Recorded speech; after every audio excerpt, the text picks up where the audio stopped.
जय हिंद। अमृत study classes में आपका स्वागत है। आज हम लोग देखेंगे साइंस का एनसीईआरटी सार संग्रह का 6 क्लास से लेकर के 12 सहित वन लाइनर जितना भी है इसमें हम लोग देखेंगे और ये सभी प्रतियोगी परीक्षाओं के लिए समान रूप से उपयोगी होगा, तो इसे आप लोग पूरा देखिएगा।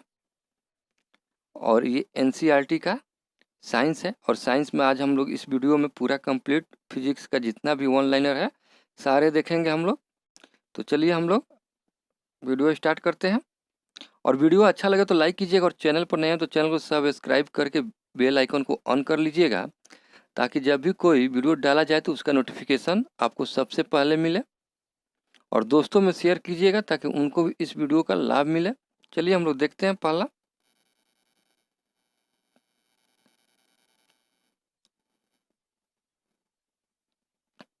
प्रक्षेप गति को दृढ़तम पारस प्राप्त करने के लिए अधिकतम कितने कोण की आवश्यकता होगी?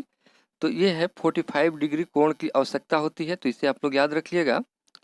और जितना भी कोष्ट में बनाया गया है ये सारे इम्पोर्टेंट होता है, तो इसे आप लोग ध्यान से पढ़िएगा और सुनिएगा। देखिए, मनुष्य जब नदी के किनारे नाव से बाहर कूदता है तब नाव पीछे की ओर क्रिया प्रतिक्रिया के कारण हटती है। और ये है न्यूटन का थर्ड लॉ पर ये आधारित है, तो इसे आप लोग याद रखिएगा। यहाँ पर न्यूटन का थर्ड लॉ लागू होता है। आगे है संवेग परिवर्तन की दर किसके बराबर होती है? तो ये बल के बराबर होती है। उसके बाद न्यूटन का प्रथम नियम किसे परिभाषित करता है? तो जड़त्व का, इनर्शिया।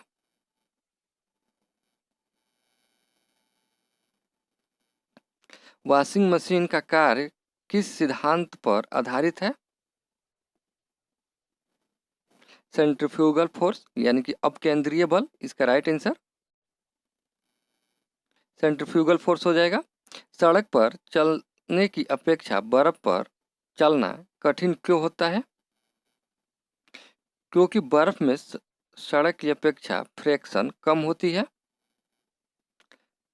अब देखेंगे हम लोग थोड़ा सा न्यूटन के नियम को।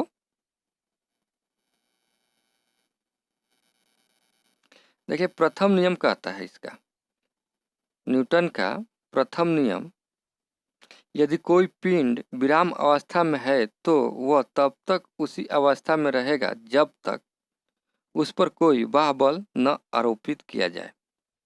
जैसे इसका उदाहरण है, चलती गाड़ी के रुकने पर उसमें बैठे यात्रियों का आगे झुकना, पेड़ से फल टूटकर नीचे गिरना, कपड़े को हाथ में पकड़कर डंडे से पीटने पर धूल कण बाहर निकलना, ये सब न्यूटन के प्रथम नियम का उदाहरण है, तो इसे आप लोग याद रखिएगा। और सेकेंड लॉ देखेंगे हम लोग। किसी वस्तु के संवेग परिवर्तन की दर उस पर लगाए गए बल के समानुपाती होती है तथा संवेग परिवर्तन की दिशा बल के अनुदिश होती है। और इसका उदाहरण है, गेंद पकड़ते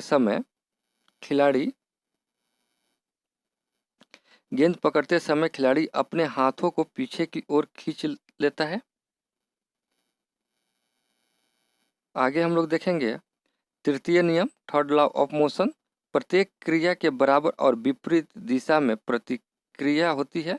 इसी गति के तृतीय नियम को क्रिया प्रतिक्रिया का नियम भी कहते हैं। जैसे हम लोग अभी देखें, मनुष्य जब नदी के किनारे नाव से बाहर कूदता है तब नाव पीछे की ओर क्रिया प्रतिक्रिया के कारण हटती है। ये न्यूटन का थर्ड लॉ है। और इसका उदाहरण हम लोग थोड़ा सा देख लेंगे। बंदूक से गोली निकलते समय बंदूक पकड़ने वाले व्यक्ति के पीछे की ओर धक्का लगना, रॉकेट वायुयान की गति, चंपुल चलाने पर नाव का आगे बढ़ना, ये सब थर्ड लॉ पर आधारित है। आगे हम लोग देखेंगे ऊर्जा संरक्षण का क्या आशय है? ऊर्जा का ना तो सृजन किया जा सकता है और ना ही इसे नष्ट किया जा सकता है। अंतरिक्ष से गिरता हुआ पिंड पृथ्वी के वायुमंडल में प्रवेश करने पर क्यों जल उठता है? वायु के घर्षण के कारण, ग्रहीय पिंडों की परिक्रमा गति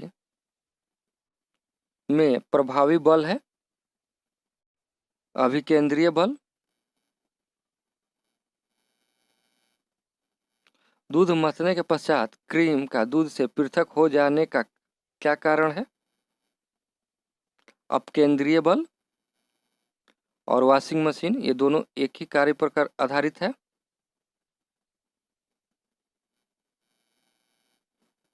वायु की ऊर्ध्वाधर गति को क्या कहते हैं?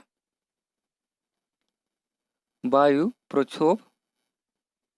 रॉकेट किस सिद्धांत पर कार्य करता है? संवेग संरक्षण के सिद्धांत पर यह कार्य करता है। आगे हम लोग देखेंगे किसी पिंड के संवेग और वेग के अनुपात से प्राप्त मान क्या कहलाता है? मास यानी कि द्रव्यमान। त्वरण ज्ञात करने का सूत्र जो है A = v - u/t, जहाँ A है तरत्व, v अंतिम वेग, u जो है प्रारंभिक वेग और t जो है समय अंतराल है। तो इसे भी आप लोग याद रखिएगा। तेल से अशांतः भरा हुआ टैंकर समतल सड़क पर एक समान त्वरण से जा रहा है तो तेल का मुक्त पृष्ठ होगा परवलयीय वक्राकार।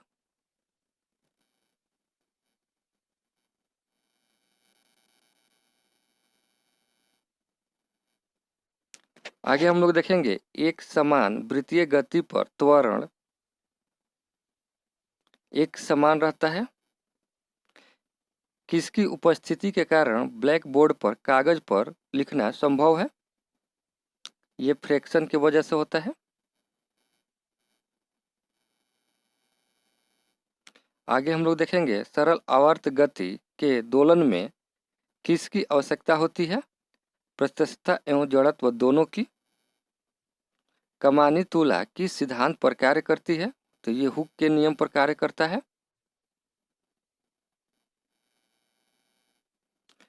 देखेंगे जब एक कार की गति दुगुनी कर दी जाती है तब उसको उतनी ही दूरी में रोकने के लिए ब्रेक बल, ब्रेकिंग फोर्स कितना लगाना होता है? तो ये 4 गुना होता है। जेट इंजन किस सिद्धांत पर कार्य करता है? ये क्वेश्चन एग्जाम में पूछता है। रेखीय संवेग संरक्षण के सिद्धांत पर। तो इसे आप लोग याद रखिएगा कि जेट इंजन किस सिद्धांत पर कार्य करता है? तो रेखीय वेग संरक्षण के सिद्धांत पर यह कार्य करता है। अगला चैप्टर हम लोग देखेंगे जो गुरुत्वाकर्षण है, और गुरुत्वाकर्षण का अर्थ होता है कि गुरुत्वाकर्षण वो पदार्थ है जो कि अपने से विपरीत पदार्थ को आकर्षित करता है, तो उसे गुरुत्वाकर्षण कहते हैं। तो इसे आप लोग याद रखिएगा, ये भी पूछ देता है एग्जाम में कभी कभी।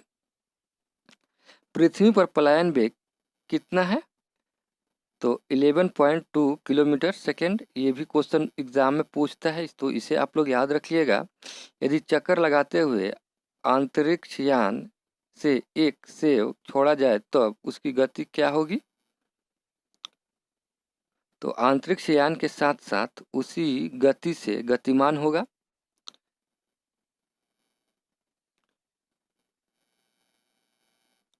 आगे है अंतरिक्ष यात्री निर्वात में सीधे खड़े क्यों नहीं रह सकते? गुरुत्वाकर्षण की अनुपस्थिति के कारण। पृथ्वी के चारों ओर परिक्रमा कर रहा कृत्रिम उपग्रह पृथ्वी पर तरत्व के कारण नहीं गिरता है। ये किसके कारण नहीं गिरता है? तो तरत्व के कारण नहीं गिरता है। तो इसे आप लोग याद रखिएगा।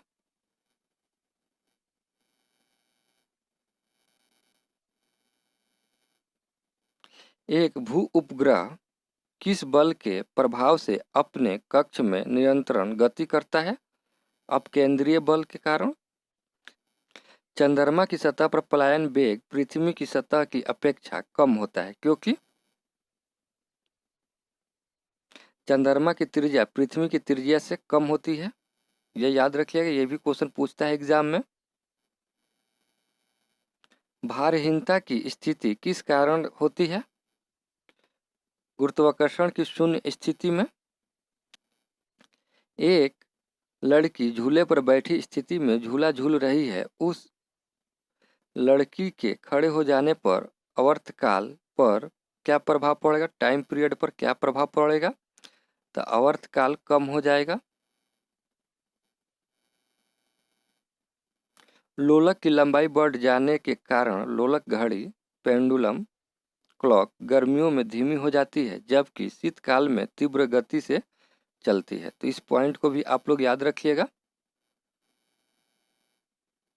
हवा में लोहे और लकड़ी की समान भार की गेंद को एक समान ऊंचाई से गिराने पर क्या प्रतिक्रिया होगी?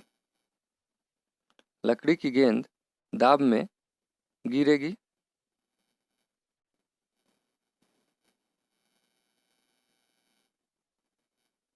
यदि वायु प्रतिरोधक को नग्न कर दिया जाए, तब एक समान आकार के लकड़ी, लोहा एवं मोम के टुकड़ों को समान ऊंचाई से पृथ्वी पर गिराया जाए तो सभी एक साथ पृथ्वी की सतह पर पहुंचेगी। क्योंकि सभी में ग्रेविटेशनल फोर्स जो है समान लग रहा है, इसलिए एक साथ पृथ्वी पर पहुंचेगी। पृथ्वी के किस स्थान पर किसी पिंड का भार सर्वाधिक होता है? तो पोल पर होता है। ध्रुव पर जी का मान सर्वाधिक होता है।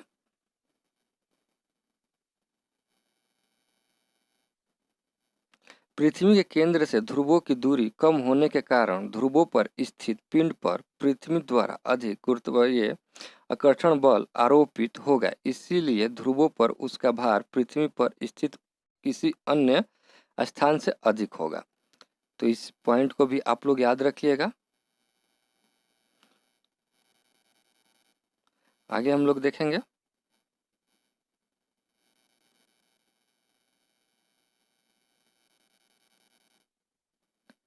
लिफ्ट में बैठे हुए व्यक्ति का भार कब सर्वाधिक महसूस होता है? जब लिफ्ट त्वरित गति से ऊपर जा रही हो। भूतुल्यकाली उपग्रह के परिक्रमा की अवधि कितना होती है? तो ये 24 घंटे होती है। इसे भी आप लोग याद रखिएगा। यदि पृथ्वी और सूर्य के मध्य की दूरी दुगुनी होती तो सूर्य द्वारा पृथ्वी पर गुरुत्वाकर्षण बल क्या होगा? वर्तमान का 1/4 भाग। लोलक की समय अवधि किस पर निर्भर करती है? तो लोलक की लंबाई पर करती है। ये पॉइंट याद रखिएगा। पृथ्वी का गुरुत्वाकर्षण बल यदि अचानक लुप्त हो जाए तो इसका परिणाम क्या होगा?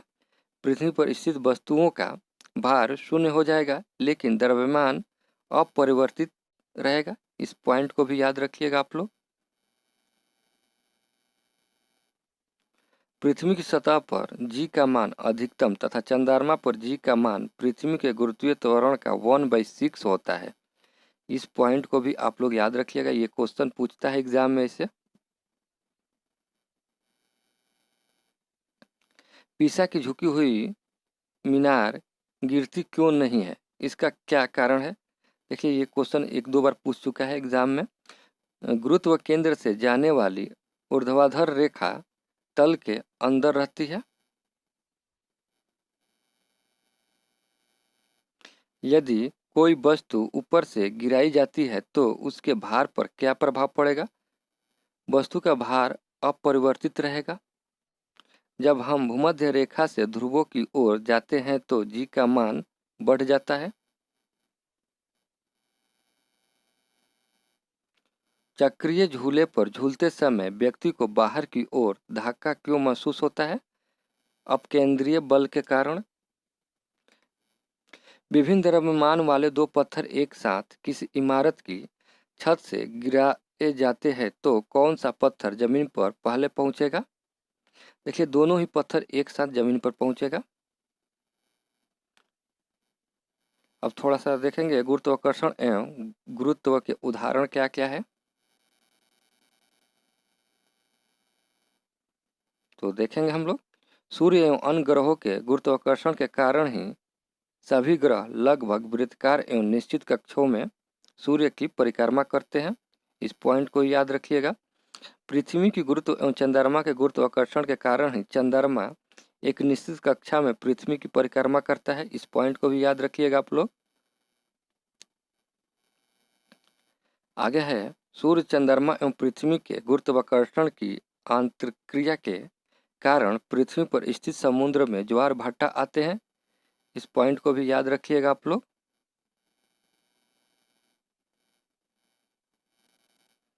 अगला चैप्टर हम लोग देखेंगे पदार्थों के सामान्य गुण।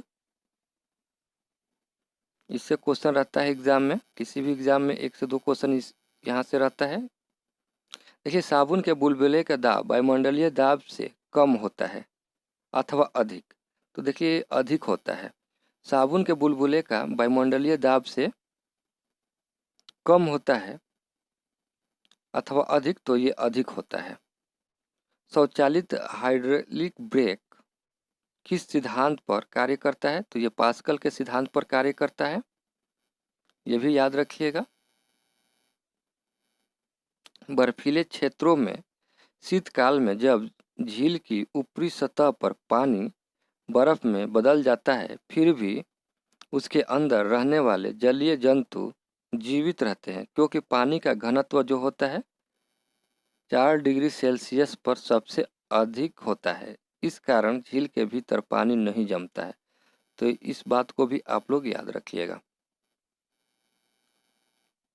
आगे, नदी से समुद्र में प्रवेश करने पर किसी जहाज की क्या प्रतिक्रिया होती है? वह समुद्र से कुछ ऊपर रहता है। जब किसी झील की तली से उठकर वायु का बुलबुला ऊपरी सतह पर आता है, तो उसके आकार पर क्या प्रभाव पड़ेगा? आकार जो है बढ़ जाएगा। किसी वस्तु की मात्रा बदलने पर उसके घनत्व पर क्या प्रभाव पड़ेगा? डेंसिटी पर। वस्तु का घनत्व अपरिवर्तित रहेगा। हवाई जहाज से यात्रा करते समय पेन से स्याही क्यों निकलने लगती है? ये पॉइंट याद रखिएगा, ये क्वेश्चन पूछता है एग्जाम में ऐसा। वायु दाब में कमी होने के कारण। नदी की अपेक्षा समुद्र में तैरना आसान क्यों होता है? समुद्री जल का घनत्व नदी के जल से अधिक होता है। समुद्र में प्लावन करते हुए बर्फ का पिंड पानी की सतह से 1/9 भाग ऊपर उठा होता है। इसीलिए जब बर्फ पिघलती है तो पानी के स्तर में कोई परिवर्तन नहीं होता है।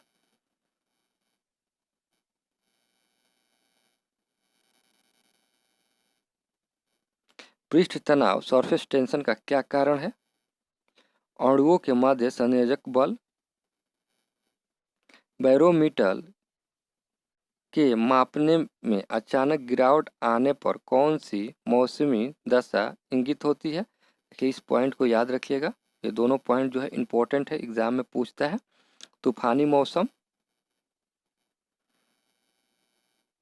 आगे देखेंगे, तेल जल के पृष्ठ पर क्यों फैल जाता है?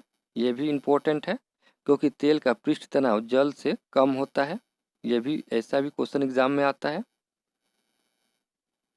बर्फ की बूंदें गोलाकार क्यों होती है? ये भी इम्पोर्टेंट है।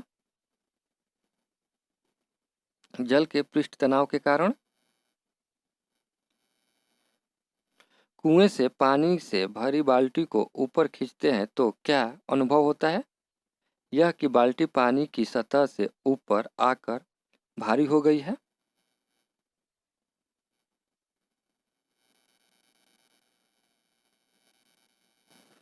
आगे हम लोग देखेंगे, वायुमंडल में बादलों के तैरने का क्या कारण है? वायु के घनत्व की तुलना में बादलों का घनत्व कम होता है। लोहे का घनत्व उसके द्वारा हटाए गए जल के अपेक्षित घनत्व से अधिक तथा पारे के घनत्व से कम होता है। इस कारण लोहे के कील जो है पारे में तैरती रहती है। इस पॉइंट को भी आप लोग याद रखिएगा। आगे देखेंगे पौधों की जड़ों से परपत्तियों की ओर जल बढ़ने का क्या कारण है? कैपिलरिटी। इसका स्टोव में मिट्टी के तेल का बत्ती ऊपर चढ़ने का कारण क्या है? यह है कोशिकीय तत्व गुण, ये भी इम्पोर्टेंट है। अब तक ज्ञात पदार्थों में किस पदार्थ की प्रतिष्ठा सर्वाधिक होती है? क्वार्ट्ज का, यह भी याद रखिएगा आप लोग।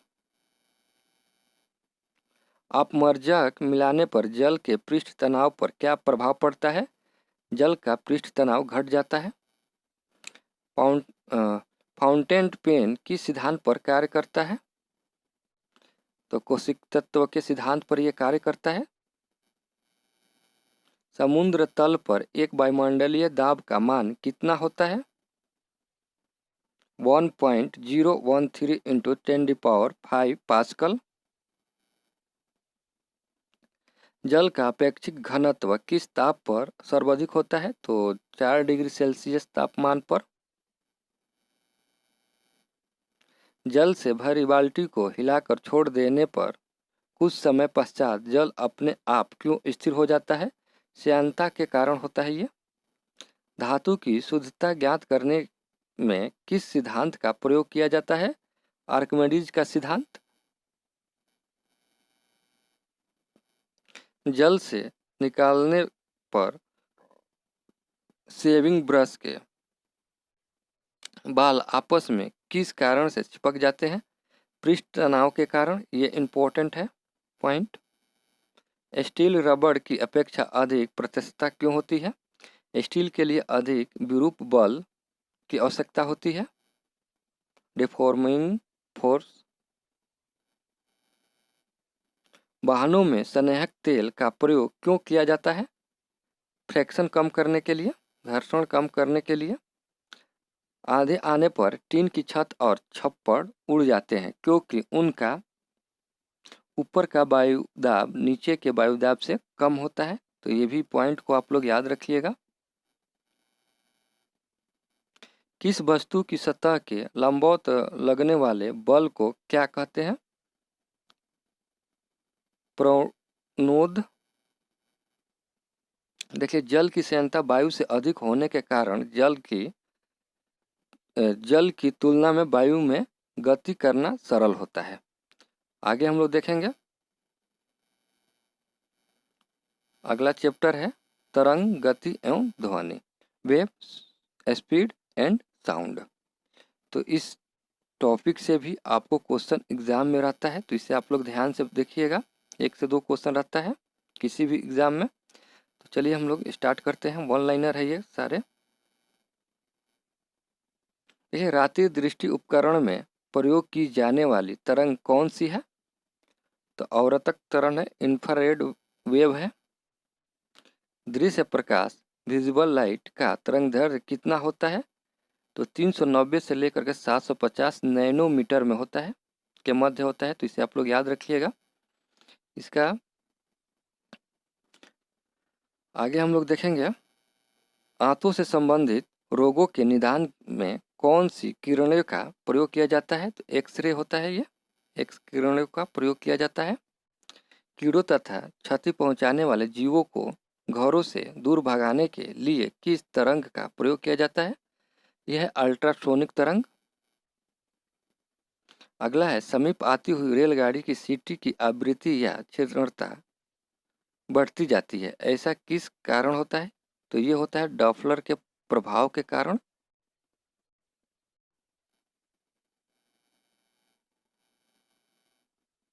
क्रिस्टल की संरचना ज्ञात करने के लिए किन किरणों का प्रयोग किया जाता है? एक्स किरणें। अब देखेंगे हम लोग प्रमुख विद्युत चुंबकीय तरंग। देखिए विद्युत चुंबकीय तरंग जो है गामा किरण है। इसका खोजकर्ता जो है हेनरी बेकुलर ने किया था, और इसे आप लोग याद रखिएगा खोजकर्ता ये एग्ज़ाम में पूछता है। और इसका उपयोग जो है नाभिकीय अभिक्रिया तथा कृत्रिम रेडियो सक्रियता में किया जाता है। इसका उपयोग इधर दिया होगा। उपयोग में देख लीजिए आप लोग, नाभिकीय अभिक्रिया तथा कृत्रिम रेडियो सक्रियता में किया जाता है। अगला है एक्स किरणें। इसका खोजकर्ता है WC रंटजन ने। बस यही इम्पोर्टेंट है, केवल खोजकर्ता इम्पोर्टेंट होता है। और इसका उपयोग देखिए, इसका उपयोग है चिकित्सा एवं औद्योगिक क्षेत्र में। आगे है पाराबैंगनी किरणें। जोहान रिटर ने इसका खोज किया था। और ये है सिकाई करने में प्रकाश वैद्युत प्रभाव उत्पन्न एवं जीवाणुओं को नष्ट करने में इसका उपयोग होता है। आगे है दृश्य किरणें। ये है न्यूटन के द्वारा खोज किया गया और इसकी उपस्थिति में वस्तुएं दिखाई देती है। और रक्त विकिरण, इसका खोज जो है खोज करता है विलियम हर्शेले। और इसका उपयोग जो होता है फोटोग्राफी में, सिकाई में एवं टीवी के रिमोट कंट्रोल में। आगे हम लोग देखेंगे लघु रेडियो तरंगे जो है हेनरिक हॉर्ट्ज इसका खोज करता है। और इसका उपयोग जो है रेडियो, टेलीविज़न, रडार एवं टेलीफोन में। और दीर्घ रेडियो तरंगे जो है इसका जो मार्कोनी ने इसका खोज करता है।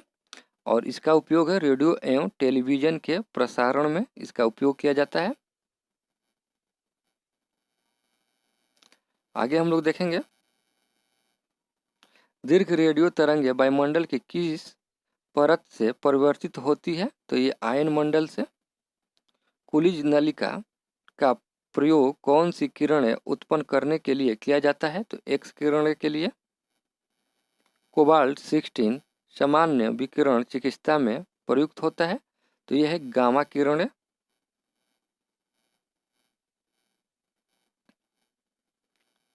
आगे हम लोग देखेंगे अनुप्रस्थ तरंगे के उदाहरण और अनुदैर्ध्य तरंगों का उदाहरण।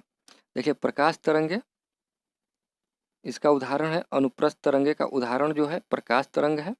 और अनुदैर्ध्य तरंग का उदाहरण जो है ध्वनि है, तरंगे है, साउंड वेव है। और उसके बाद से देखेंगे हम लोग अनुप्रस्थ तरंगे में भूकंपीय तरंगों में से एस तरंगे होते हैं। और अनुदैर्ध्य तरंग में भूकंपीय तरंगों में पी तरंगे होते हैं, तो इसे भी आप लोग याद रखिएगा। एस तरंगे जो होता है अनुप्रस्थ में होता है और पी तरंग जो होता है अनुदैर्ध्य तरंगों में होता है।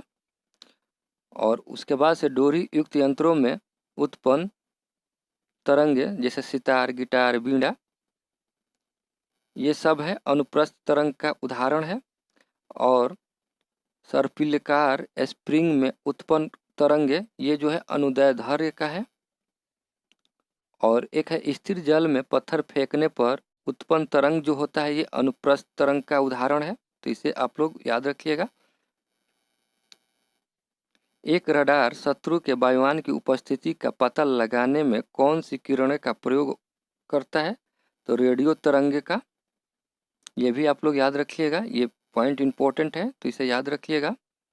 पराबैंगनिक विकिरण एक्स किरणें, सूक्ष्म किरणें एवं गामा किरणों को तरंगदैर्ध्य के आरोही क्रम में है। देखिए गामा किरणें, उसके बाद से एक्स किरणें, उसके बाद से पराबैंगनिक किरणें, उसके बाद सूक्ष्म किरणें।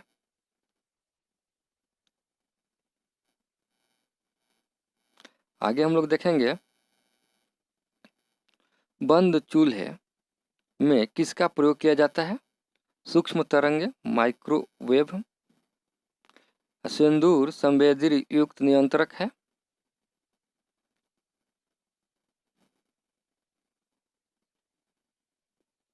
ये है अवरक्त किरणें का।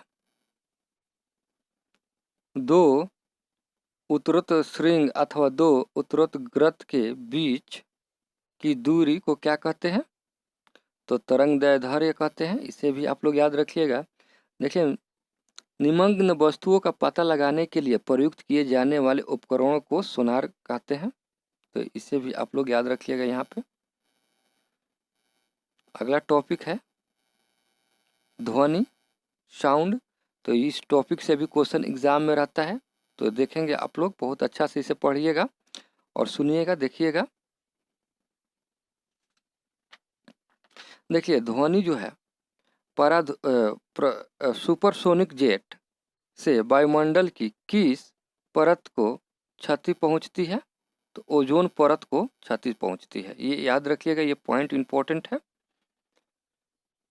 किसे मापने हेतु डेसिमल इकाई का प्रयोग किया जाता है? तो ध्वनि की तीव्रता मापने के लिए किया जाता है। ये भी इंपॉर्टेंट है पॉइंट। ध्वनि के स्रोत एवं परिवर्तित सतह के माध्य न्यूनतम दूरी कितनी होनी चाहिए जिससे कि प्रतिध्वनि स्पष्ट रूप से सुनाई दे सके? तो 6.5 मीटर। ये इंपॉर्टेंट है, ये क्वेश्चन पूछता है ऐसा एग्जाम में। वायु में ध्वनि का वेग कितना होता है? तो 343 मिनट सेकेंड। तो इसे आप लोग याद रखिएगा।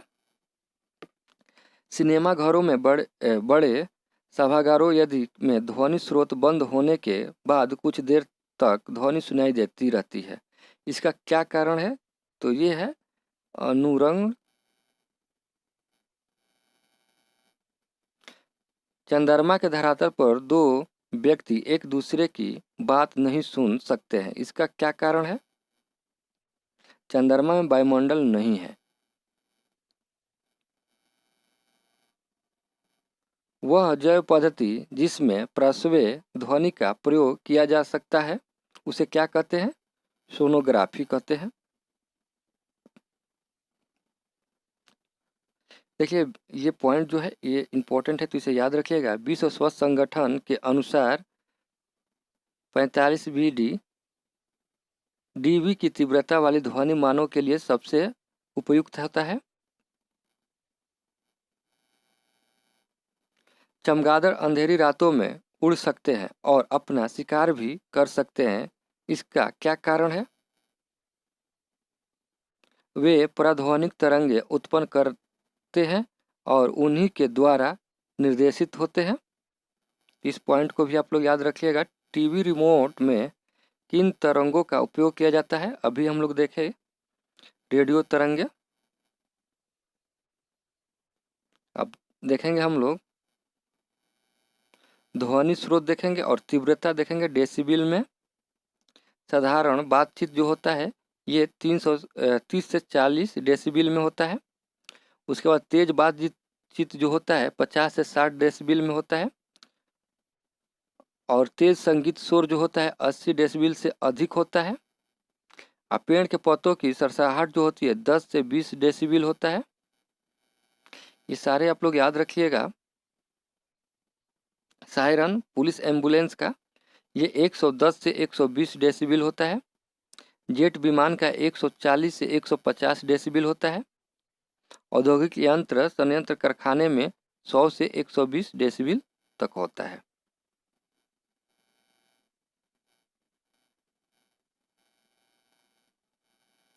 आगे हम लोग देखेंगे टेलीविजन ग्रही के दूरस्थ नियंत्रण में कौन सी विद्युत चुंबकीय विकिरण प्रयोग में लाई जाती है? और रक्त विकिरण। तो इसे आप लोग याद रखिएगा। जब सितार और बांसुरी पर एक ही स्वर बजाया जाए तो उसमें उत्पन्न ध्वनि का भेद ध्वनि गुणवत्ता साउंड टाइम्बर के आधार पर किया जा सकता है। इस पॉइंट को भी आप लोग याद रखिएगा। जल, लोहा एवं नाइट्रोजन में ध्वनि के वेग का आरोही क्रम क्या होता है? देखिए नाइट्रोजन में ज़्यादा होता है, उसके बाद जल में होता है, उसके बाद लोहा में होता है। विभिन्न माध्यमों में ध्वनि की चाल का क्रम जो है ठोस है, उसके बाद द्रव है, उसके बाद गैस है। तापमान का ध्वनि के वेग पर क्या प्रभाव पड़ता है? तापमान के घटने से ध्वनि का वेग घटता है। ध्वनि किस माध्यम से होकर नहीं गुजर सकती है? तो निर्वात से नहीं होकर गुजरती है। ये क्वेश्चन इंपॉर्टेंट है, ये पूछता है एग्जाम में ऐसा। ध्वनि तरंगे ठोस तथा गैस दोनों माध्यमों में गमन कर सकती है तथा धातु में ध्वनि का वेग सबसे अधिक होता है। किस में होता है? तो धातु में ध्वनि का वेग सबसे ज़्यादा होता है। स्टेथोस्कोप किस सिद्धांत पर कार्य करता है? तो ध्वनि के परिवर्तन पर यह कार्य करता है।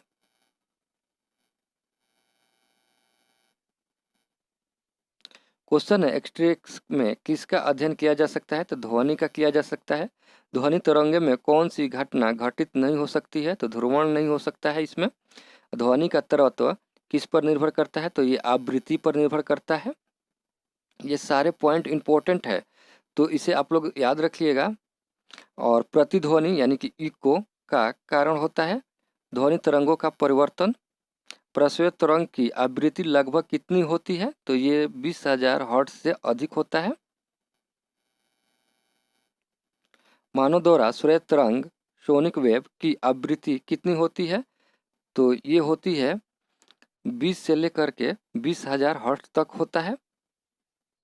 तो इसे भी आप लोग याद रखिएगा, ये भी इम्पोर्टेंट है। प्रस्वैत ध्वनि तरंगे किसके द्वारा सुनी जा सकती है? कुत्तों एवं डॉल्फिन मछली के द्वारा ये सुनी जा सकती है। देखेंगे हम लोग विभिन्न माध्यमों में ध्वनि की चाल जो होती है कितना होता है। एक तरफ पदार्थ है, दूसरी तरफ चाल है। तो एल्युमिनियम में जो होता है 6420, उसके बाद से स्टील में होता है 5960, और लोहा में होता है 5950, और कांच में होता है 3980, और जल में जो होता है 0 डिग्री सेल्सियस पर 1402। इधर देखेंगे हम लोग वायु में 0 डिग्री सेल्सियस पर 331 होता है। ऑक्सीजन जो है 0 डिग्री सेल्सियस पर है, तो यह है 316 है। हाइड्रोजन है जो 0 डिग्री सेल्सियस पर है, तो यह है 1286 है। और समुद्री जल पर देखेंगे हम लोग तो यह है 1533 है। और सामान्य जल में जो है 1493 है। देखिए, महिलाओं की आवाज़ पुरुषों की आवाज़ की अपेक्षा तीक्ष्ण होती है क्योंकि महिलाओं की आवाज़ का तरत्व अधिक होता है। तो इसे भी आप लोग याद रखिएगा। अगला चैप्टर है जो कि बहुत ज़्यादा इम्पोर्टेंट है, तो इसे ध्यान से देखिएगा आप लोग। अगला चैप्टर है ऊष्मा एवं ऊष्मागतिकी, हीट एंड थर्मोडायनेमिक्स। तो इसे हम लोग देखेंगे। यहाँ से 1 से 2 क्वेश्चन हर एग्ज़ाम में रहता है, तो इसे आप लोग पूरा ध्यान से देखिएगा। क्वेश्चन कह रहा है, हाइड्रोजन से भरे हुए गुब्बारे को पृथ्वी से छोड़ने पर गुब्बारे में क्या परिवर्तन होता है? तो गुब्बारे के आयाम में वृद्धि होती है, डायमेंशन इसका बढ़ जाता है।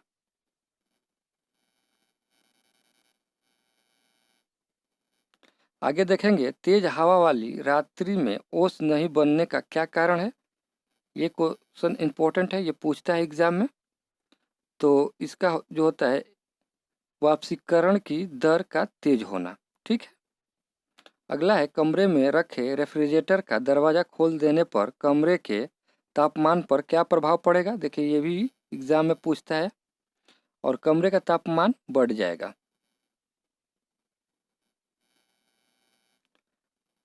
आगे है, वह थर्मामीटर जो 2000 डिग्री सेल्सियस मापने हेतु प्रयुक्त हो उसे क्या कहा जाता है?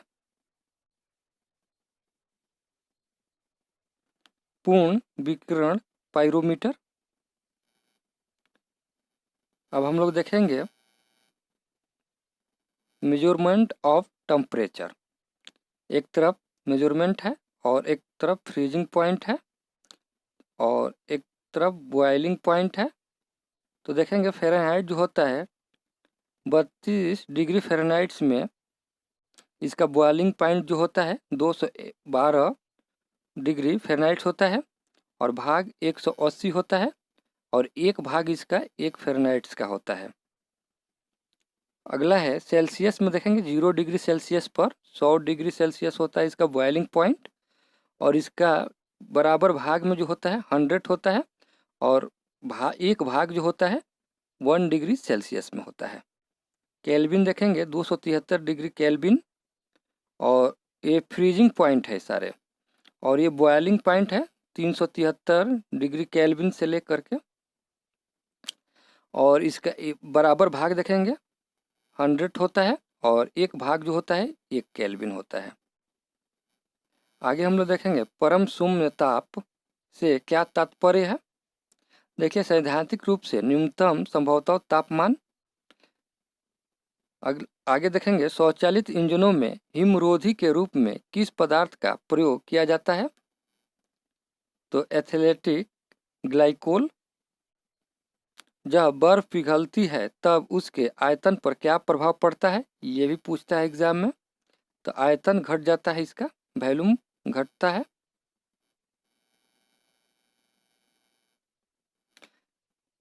यहाँ पे क्वेश्चन में दिया है, थर्मोस्टेट यंत्र का संबंध तापक्रम से है जिसका उपयोग किसी निकाय का दाब स्वयं नियंत्रित करना है। तो इस पॉइंट को भी आप लोग याद रखिएगा। आगे है, रेफ्रिजरेटर में थर्मोस्टेट का प्रमुख कार्य क्या है? तो एक समान तापमान को बनाए रखना इसका प्रमुख कार्य है रेफ्रिजरेटर में थर्मोस्टेट का। रेफ्रिजरेटर में खाद्य पदार्थ को ताज़ा रखने हेतु कितना तापमान आवश्यक है, ये भी इम्पोर्टेंट है। तो ये है 4 डिग्री सेल्सियस। स्वस्थ मनुष्य के शरीर का सामान्य तापमान कितना होता है?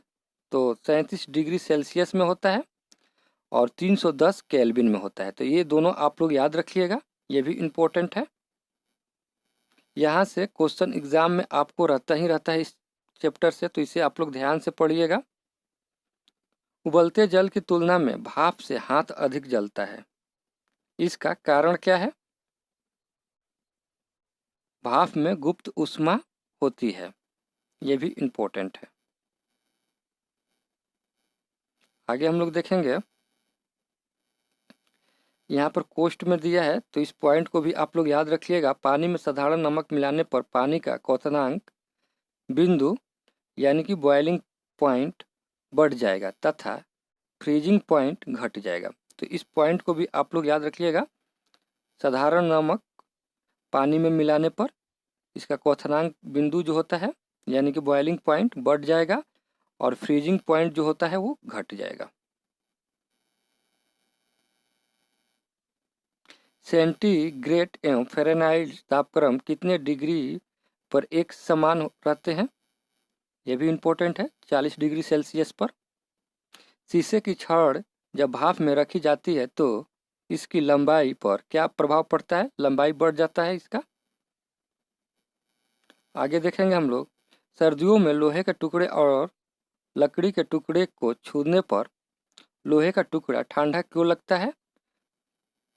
लकड़ी की तुलना में लोहा ऊष्म का अधिक सुचालक है। तो ये भी क्वेश्चन पूछता है एग्जाम में। यदि वायु का तापमान बढ़ता है तो उसकी जल वाष्प ग्रहण करने की क्षमता पर क्या प्रभाव पड़ेगा? तो बढ़ जाता है इसका। पदार्थ की ऊष्माधारिता किस पर निर्भर करती है? तो पदार्थ की विशिष्ट ऊष्मा पर यह निर्भर करती है। यहाँ कोष्ट में दिया हुआ है, तो इसे आप लोग याद रखिएगा। साफ मेघ रहित रातों की तुलना में मेघ संचित रातें अपेक्षाकृत अधिक गर्म होती है क्योंकि बादल पृथ्वी तथा हवा से ऊष्मा का विकिरण को रोक लेती है। तो इस पॉइंट को भी आप लोग याद रखिएगा। जब जल को 0 डिग्री सेल्सियस से 10 डिग्री सेल्सियस तक गर्म किया जाता है तब इसके आयतन पर क्या प्रभाव पड़ेगा? देखिए, पहले घटता है उसके बाद फिर ये बढ़ता है, यानी कि 0 डिग्री सेल्सियस से 10 डिग्री सेल्सियस तक गर्म किया जाए तो उसका आयतन जो होता है पहले घटता है फिर बढ़ता है। दाब बढ़ाने पर जल के क्वथनांक पर क्या प्रभाव पड़ेगा? जल का क्वथनांक बढ़ेगा। गर्मी के दिनों में किस प्रकार के छाते का प्रयोग किया जाता है? ऊपर सफ़ेद नीचे काला। रेल की 2 पटरियों जोड़ते समय माध्य में थोड़ी जगह क्यों छोड़ी जाती है? ये भी क्वेश्चन पूछता है। पटरियों को ऊष्मीय प्रसार के लिए साथ रखने के लिए। प्रेशर कुकर के अंदर का उच्चतम तापमान निर्भर रहता है ऊपर के छेद के क्षेत्रफल एवं उस पर रखे गए वजन के। तो इसे आप लोग याद रखिएगा। कमरे में लगा हुआ वातानुकूलर एयर कंडीशन किसे नियंत्रित करता है? ह्यूमिडिटी को एवं टेम्परेचर को। तो इसे आप लोग याद रखिएगा, आर्द्रता एवं तापक्रम को। चालन के अनुप्रयोग देखिए, शीत ऋतु में लकड़ी एवं लोहे का ताप समान होने पर भी लोहे की कुर्सी अधिक ठंडी रहती है। ठीक है। चीनी मिट्टी के प्याले में चाय पीना धातु के प्याले के में चाय पीने से अधिक आसान होता है। तो इस पॉइंट को आप लोग याद रखिएगा। आगे देखेंगे हम लोग, डेजर्ट कूलर द्वारा शीतलन किस सिद्धांत के आधार पर कार्य करता है? तो वाष्प शीतलन के सिद्धांत पर यह कार्य करता है। ये सिद्धांत जो है आप लोग याद रखिएगा। किस तरल की विशिष्ट ऊष्मा सर्वाधिक होती है? तो जल का। और आगे देखेंगे, पसीने की हमारे शरीर में क्या भूमिका होती है?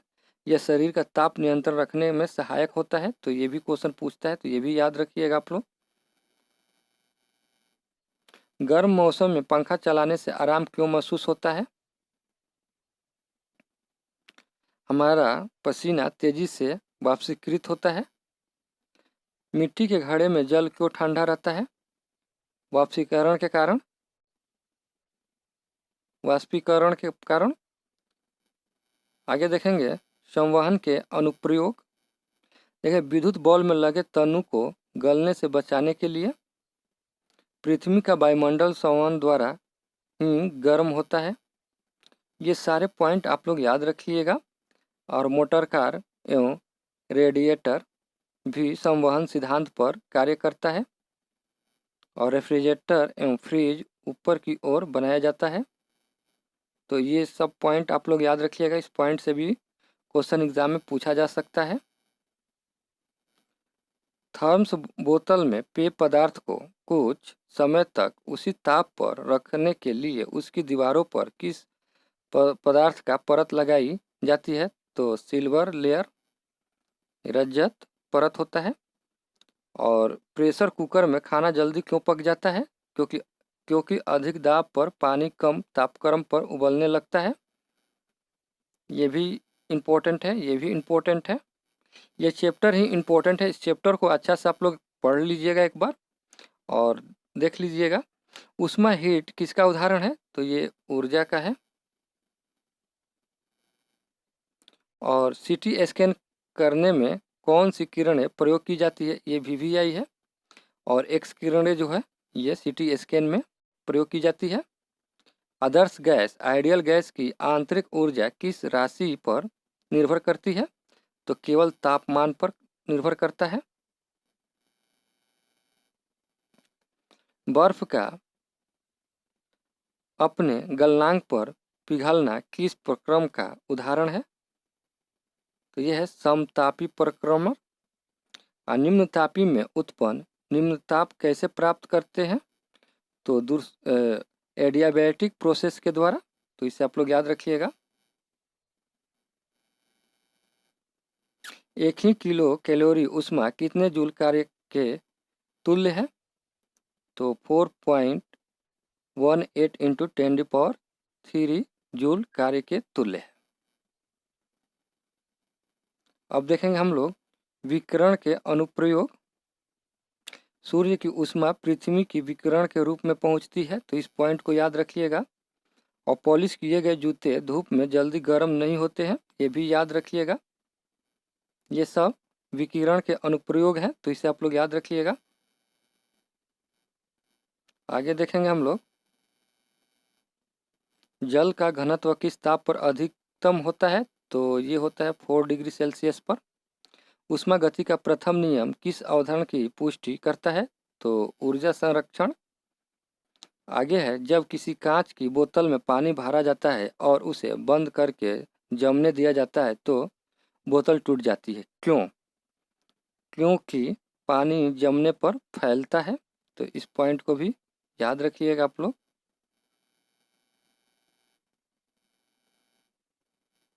ऊंचाई बढ़ने के साथ साथ जल का क्वथनांक क्यों घटता है?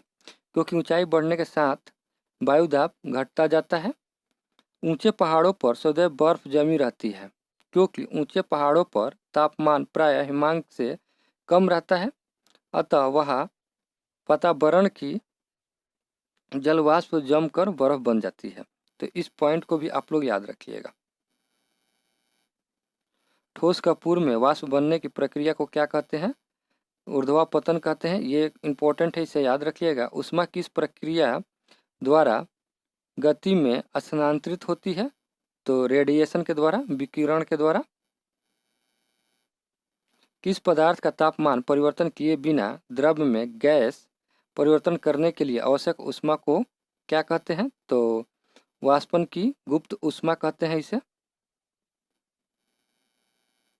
एक कृष्णिका ब्लैक बॉडी किससे उत्सर्जित करता है?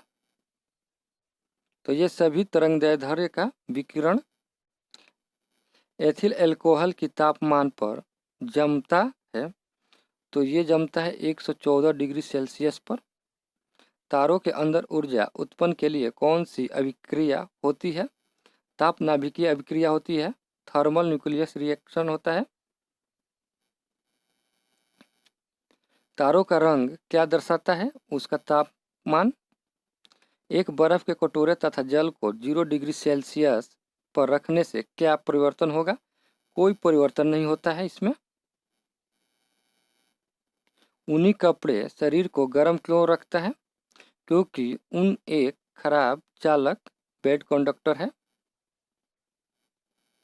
इस पॉइंट को आप लोग याद रखिएगा। ऊष्मा की वह मात्रा जो किसी पदार्थ के 1 किलोग्राम द्रव्यमान को उसके क्वथनांक बिंदु यानी कि बॉइलिंग पॉइंट पर वाष्प में परिवर्तित करने के लिए प्रदान की जाती है, उसे वाष्पन की गुप्त ऊष्मा कहा जाता है। तो इसे आप लोग याद रखिएगा। देखिए, गर्मियों में सफ़ेद कपड़े पहनना अधिक आरामदायक होता है, क्योंकि सफ़ेद कपड़े ऊष्मा का अधिकांश भाग परिवर्तित कर देता है।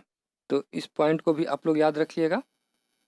आगे हम लोग देखेंगे, अगला चैप्टर है प्रकाश की ऑप्टिक्स। ये भी चैप्टर बहुत ज़्यादा इम्पोर्टेंट है, तो यहाँ से भी क्वेश्चन रहता है, तो इसे भी आप लोग ध्यान से देखिएगा। प्रकाश तंतु ऑप्टिकल फाइबर किस सिद्धांत पर कार्य करता है? तो ये टोटल इंटरनल रिफ्लेक्शन यानी कि पूर्ण आंतरिक परिवर्तन पर ये कार्य करता है। इस सिद्धांत पर यह कार्य करता है। मिरर किसका उदाहरण है? तो ये है प्रकाश का पूर्ण आंतरिक परिवर्तन।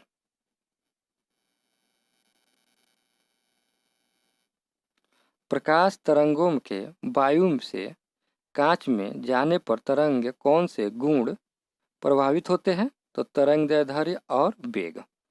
इस पॉइंट को याद रखिएगा। जब प्रकाश एक माध्यम से दूसरे माध्यम में प्रवेश करती है तो उसकी आवृत्ति फ्रीक्वेंसी अपरिवर्तित रहती है। इस पॉइंट को आप लोग याद रखिएगा। निर्वात में प्रकाश की गति कितनी होती है? तो 3 × 10⁸ मीटर सेकेंड। इस पॉइंट को भी याद रखिएगा। प्रकाश संश्लेषण की क्रिया में ऊर्जा का रूपांतरण किस प्रकार होता है? प्रकाश ऊर्जा से रासायनिक ऊर्जा में।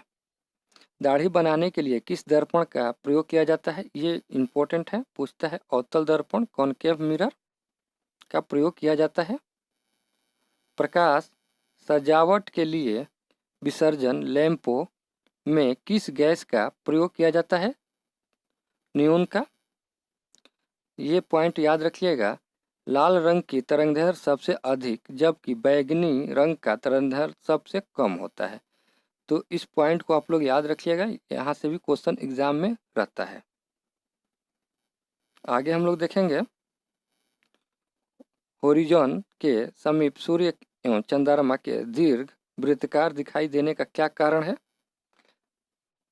रिफ्लेक्शन है, यानी प्रकाश का अपवर्तन। तो इसे भी आप लोग याद रखिएगा, ये भी क्वेश्चन एग्जाम में पूछता है।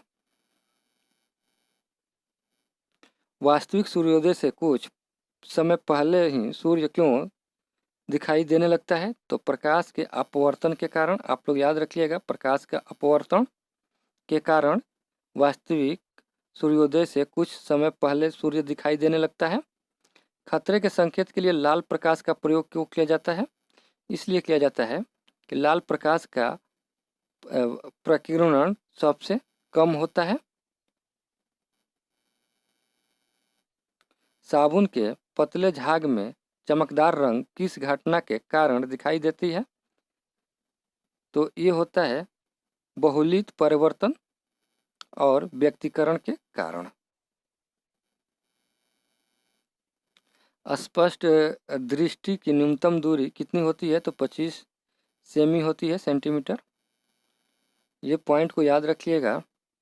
दीर्घ तरंगे की अपेक्षा वायुमंडल द्वारा लघु तरंगे अधिक परिकर्ण होती है, इसलिए आकाश का रंग नीला दिखाई पड़ता है। तंतु प्रकाशीय संचार में संकेत किसके द्वारा प्रदान किया जाता है? तो प्रकाश तरंगों के द्वारा।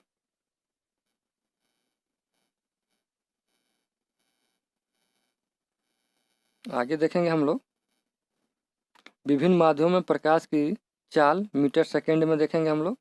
देखिए निर्वात में जो होता है प्रकाश की चाल जो होता है 3 × 10⁸ मीटर सेकेंड,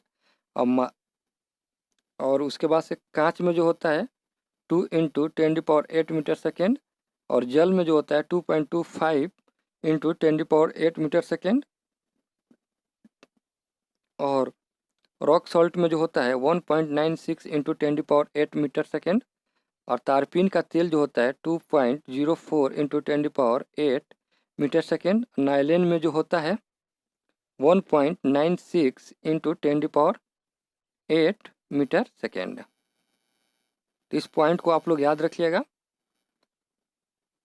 आगे देखेंगे हम लोग परागमत कैमरे के किस भाग से आँख के रेटिने की तुलना की जा सकती है? तो यह फिल्म एंडोस्कोप किस सिद्धांत पर कार्य करता है? तो प्रकाश के पूर्ण आंतरिक परिवर्तन पर। इसे आप लोग याद रखिएगा, ये इम्पोर्टेंट है। आगे हम लोग देखेंगे प्रकाश विकिरणों की प्रवृत्ति कैसी होती है? तो तरंग एवं कण दोनों के समान होती है। किस अपारदर्शिक वस्तु का रंग उस रंग के कारण होता है जिस रंग को वह परावर्तित करता है?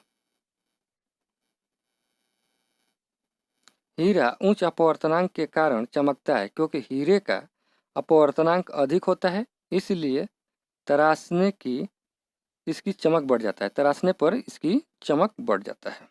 इस पॉइंट को आप लोग याद रखिएगा। प्रकाश की गति किस माध्यम में सबसे कम होती है? तो ये कांच में होती है, ये भी इम्पोर्टेंट है। अस्त होते समय सूर्य लाल रंग का क्यों दिखाई पड़ता है? तो ये प्रकाश के परिकरण के कारण दिखाई देता है। याद रखिएगा, परिकरण के कारण दिखाई देता है। आगे देखेंगे हम लोग एक इलेक्ट्रिक पुंज का फास्फोरस कोडेड पर्दे पर फोकस करके प्रतिबिंबों को पर्दे पर प्रदर्शित करना क्या कहलाता है? रोस्टर स्कैन कहलाता है। दूरदृष्टि दोष निवास के लिए किस लेंस का प्रयोग किया जाता है? तो कनकेव लेंस, उत्तल लेंस।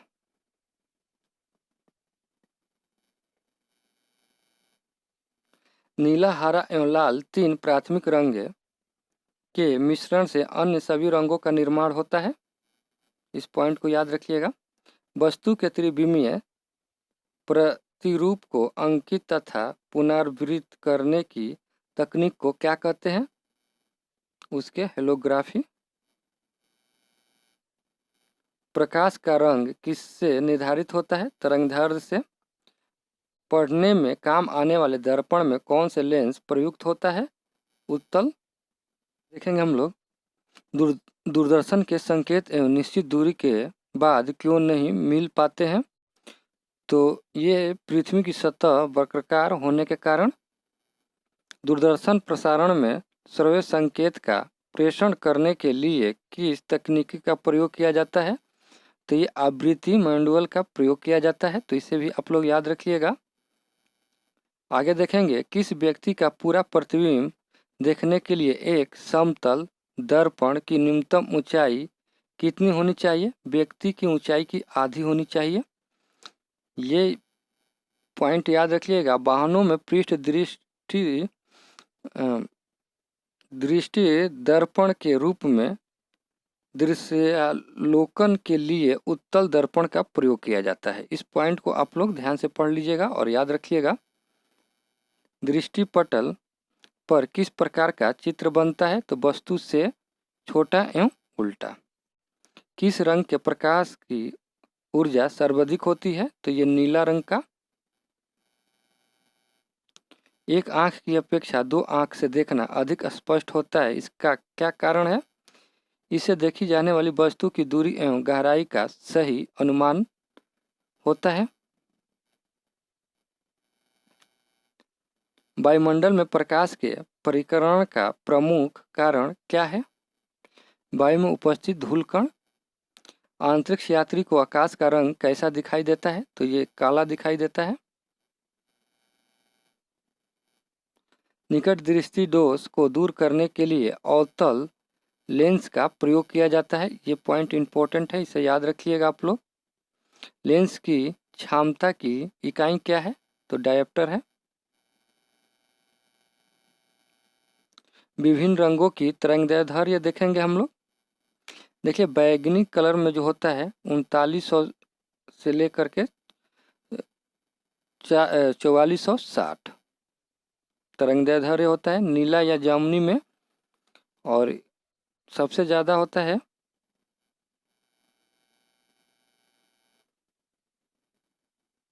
लाल में, सबसे ज़्यादा होता है और सबसे कम जो होता है बैगनी में होता है।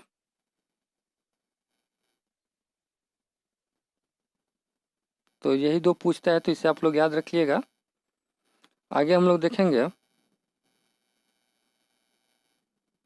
धूप के चश्मे की पावर क्षमता कितनी होती है? तो ये शून्य डायोप्टर होता है।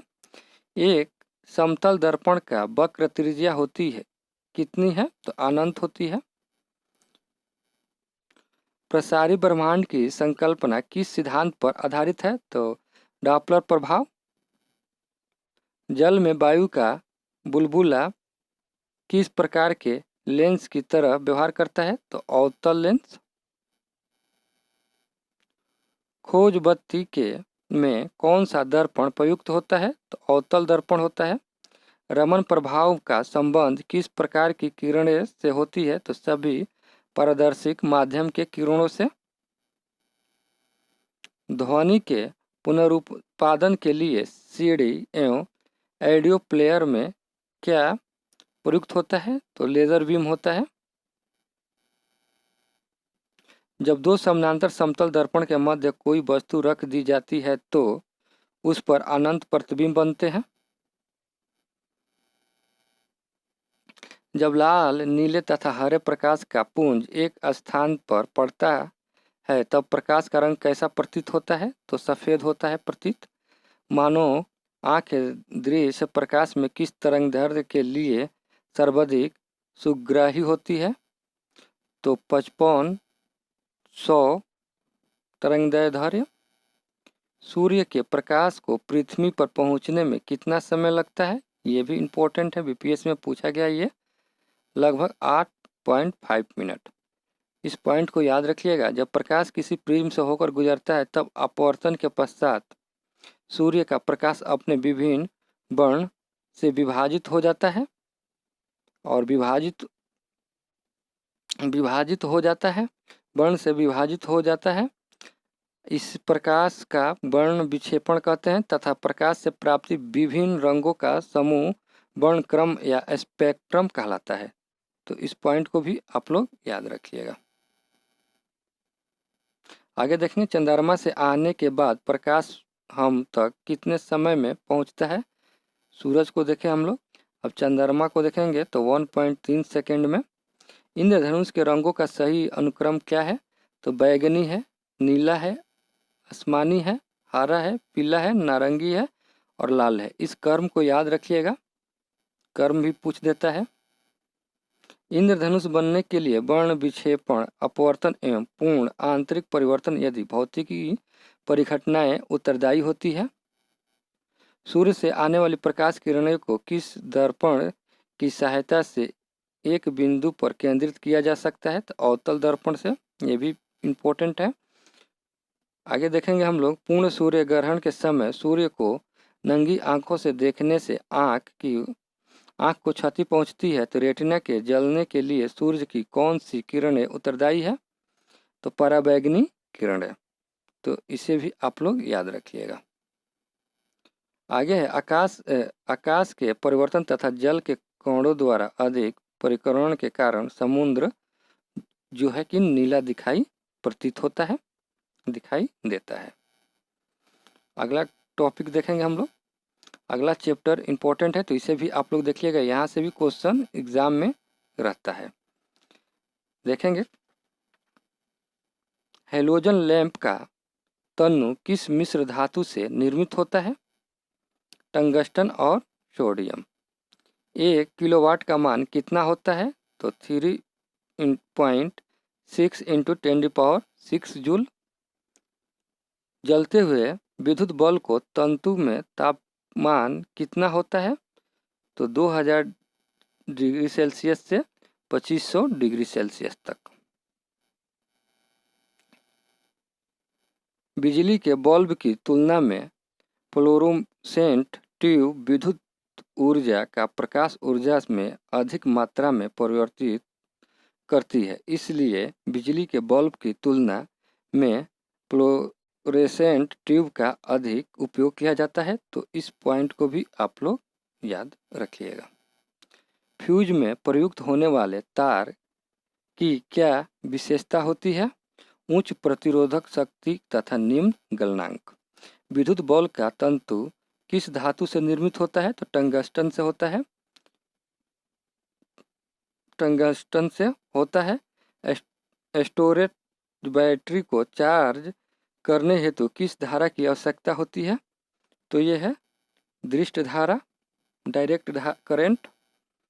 डायनेमो बिजली उत्पन्न हेतु प्रयोग में लाया जाता है, यह ऊर्जा से किस प्रकार संबंधित है? यह यांत्रिक ऊर्जा को विद्युत ऊर्जा में परिवर्तित करती है।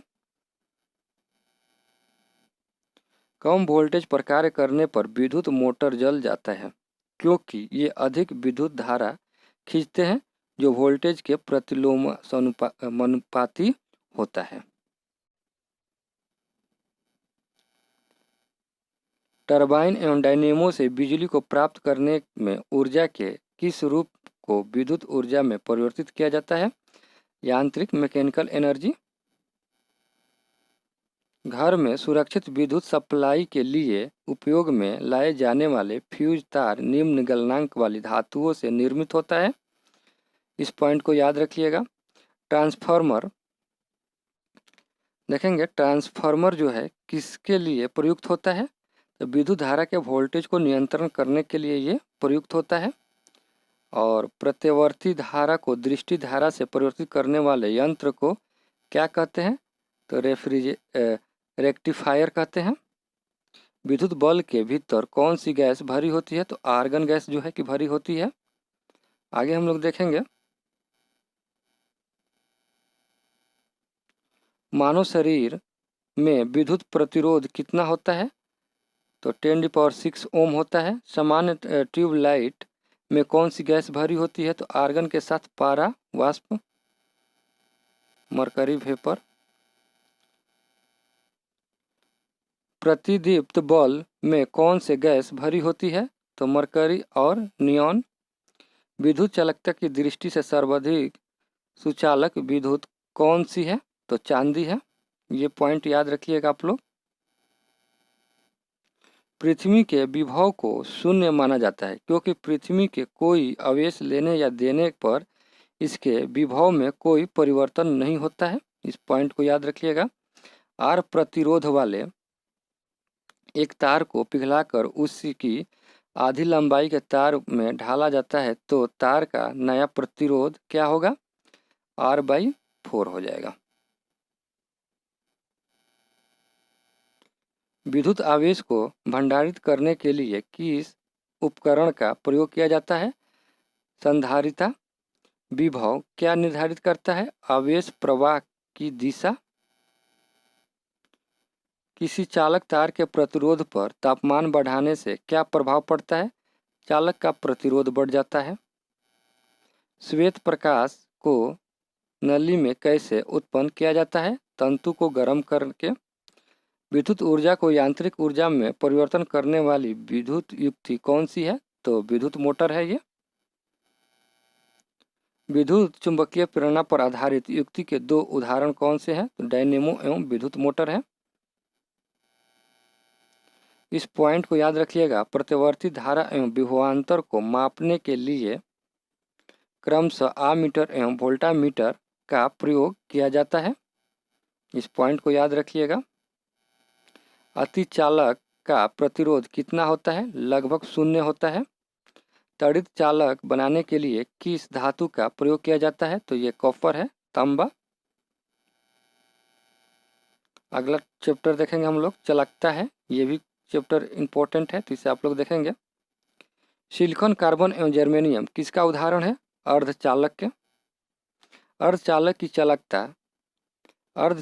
चालकता किस ताप पर अधिकतम होती है? तो 0 ताप पर। परम शून्य तापमान पर अर्धचालकों में विद्युत प्रतिरोध कितना हो जाता है? अनंत होता है।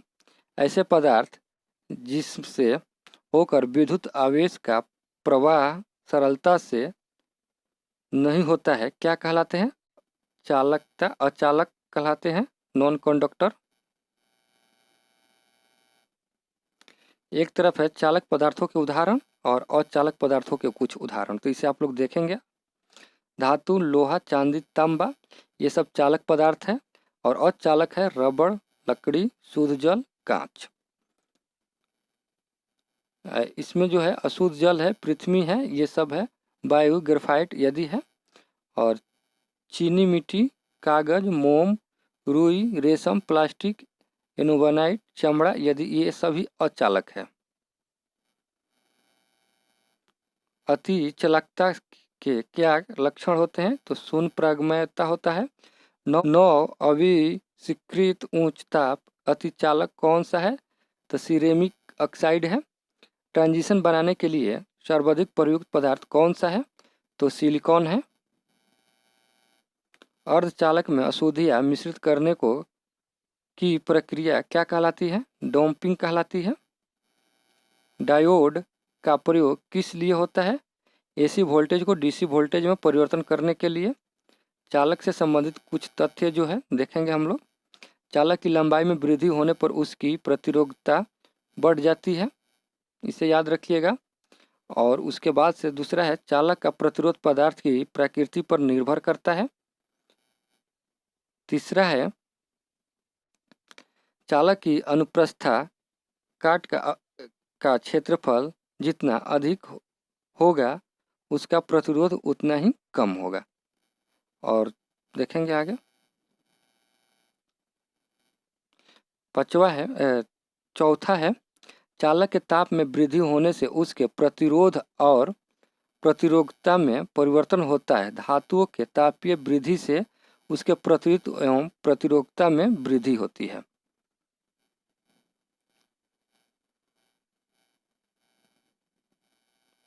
आगे देखेंगे हम लोग, चुंबकीय आकर्षण शक्ति कहाँ सर्वाधिक होती है? तो चुंबक के दोनों किनारों पर। चुंबकीय कपास की सुई किस दिशा में प्रदर्शित करती है? तो उत्तर एवं दक्षिण में। सीजीएस पद्धति में चुंबकीय फ्लक्स का मात्रक क्या है? तो मैक्सवेल है। ऐसा ताप जो लौह चुंबकीय प्रवृत्तियों और चुंबकीय प्रवृत्ति के मध्य प्रदर्शित होता है, क्या कहलाता है? क्यूरी ताप कहलाता है। किसी चुंबक की आकर्षण शक्ति न्यूनतम कहाँ होती है? तो चुंबक के माध्यम में होती है। प्राकृतिक चुंबक के किस धातु के आयस्क होते हैं? तो लौह के होते हैं।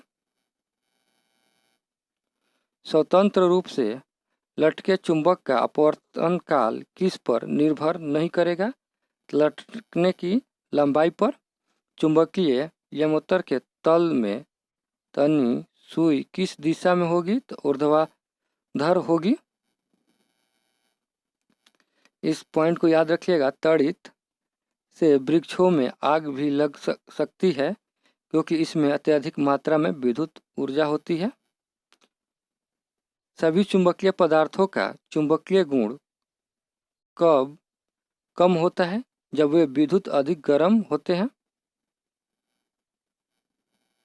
आगे देखेंगे लेंज का नियम किसके अनुरूप है? चुंबकीय फ्लक्स संरक्षण के। कौन सा अयस्क प्राकृतिक चुंबकीय कहा जाता है? तो मैग्नेटाइट। इस पॉइंट को याद रखिएगा, जब दंड चुंबक को लंबाई में 2 बराबर भागों में बांट दिया जाता है तो प्रत्येक टुकड़ा एक स्वतंत्र चुंबक की तरह व्यवहार करेगा। फ्लेमिंग के दाएं हाथ के नियम का प्रयोग किसकी दिशा ज्ञात करने के लिए किया जाता है? तो प्रेरित धारा की दिशा। विद्युत धारा के चुंबकीय प्रभाव सर्वप्रथम की खोज किसने की थी? तो हैंसन क्रिश्चियन ओरेस्टेड के द्वारा। विद्युत परिपथ में फ्यूज का प्रयोग किया जाता है जब परिपथ के से अत्यधिक धारा गुजरने तो फ्यूज तार टूट जाए और परिपथ टूट जाए। जो धातु विद्युत की सबसे अच्छी सुचालक होती है उसका विशिष्ट प्रतिरोध सबसे कम होता है। इस पॉइंट को आप लोग याद रखिएगा। अगला चैप्टर देखेंगे हम लोग। अगला चैप्टर का रहे नाभिकीय भौतिकी। तो देखेंगे हम लोग नाभिकीय भौतिकी। नाभिकीय रिएक्टर में भारी जल का प्रयोग क्यों किया जाता है? ये न्यूट्रॉन की गति को कम करने के लिए किया जाता है। ट्रांस यूरेनियम तत्वों का संश्लेषण किसके द्वारा किया जाता है?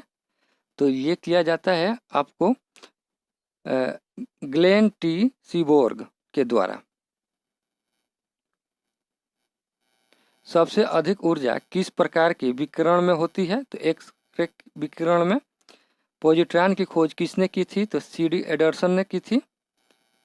ये सारे पॉइंट याद रखिएगा।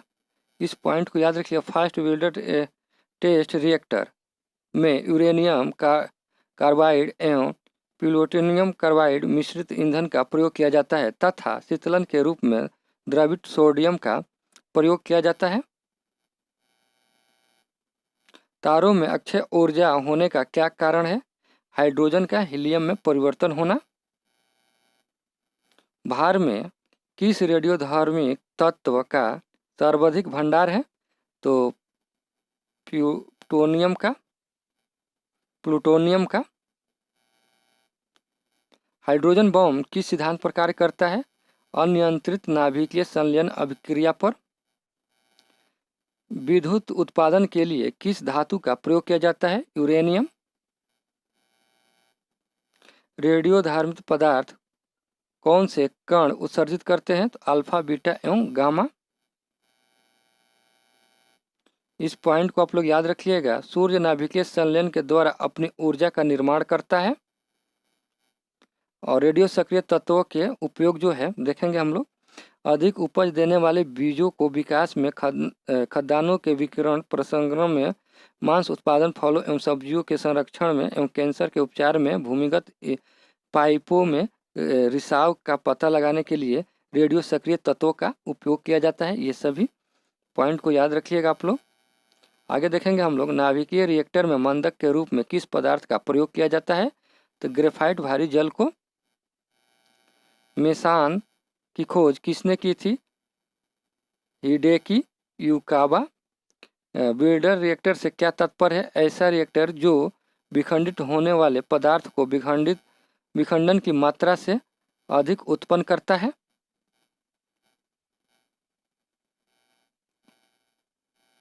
आगे देखेंगे हम लोग कोबाल्ट से 60 का प्रयोग विकिरण चिकित्सा में क्यों किया जाता है? गामा किरण के कारण। और भारत में कौन सा नाभिकीय ईंधन सर्वाधिक पाया जाता है? तो यह थ्योरियम पाया जाता है सर्वाधिक।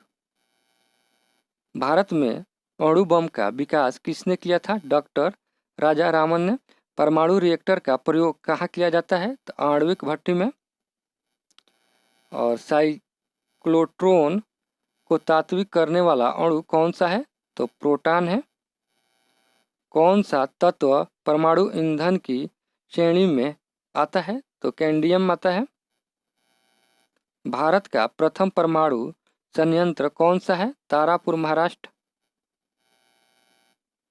परमाणु बम नाभिकीय विखंडन के सिद्धांत पर आधारित है। इसके विपरीत हाइड्रोजन बम अभिक्रिय संलयन के सिद्धांत पर आधारित है। इस पॉइंट को याद रखिएगा आप लोग। भारत का कौन सा परमाणु संयंत्र भूकंपीय पेटी में स्थिर है? तो नौरा बुलंदपुर, ये उत्तर प्रदेश में है, तो इसे आप लोग याद रखिएगा। अगला है, वर्ष 1938 में नाभिकीय विखंडन की खोज किसने की थी? ऑटोहन एवं फ्रीजर स्ट्रैसमैन ने। अब हम लोग फिजिक्स का विविध देखेंगे, जो कि सारे चैप्टर का ये कैलकुलेशन है, तो इसे आप लोग पूरा देखिएगा। कुछ क्वेश्चन इसमें नया दिया है, तो इसे भी आप लोग देख लीजिएगा इसमें। तो देखते हैं हम लोग। यदि लोलक घड़ी की लंबाई 4 गुनी हो जाए तो उसके आवर्तकाल पर क्या प्रभाव पड़ेगा? आवर्तकाल दुगुनी हो जाएगी। रॉकेट किस सिद्धांत पर कार्य करता है?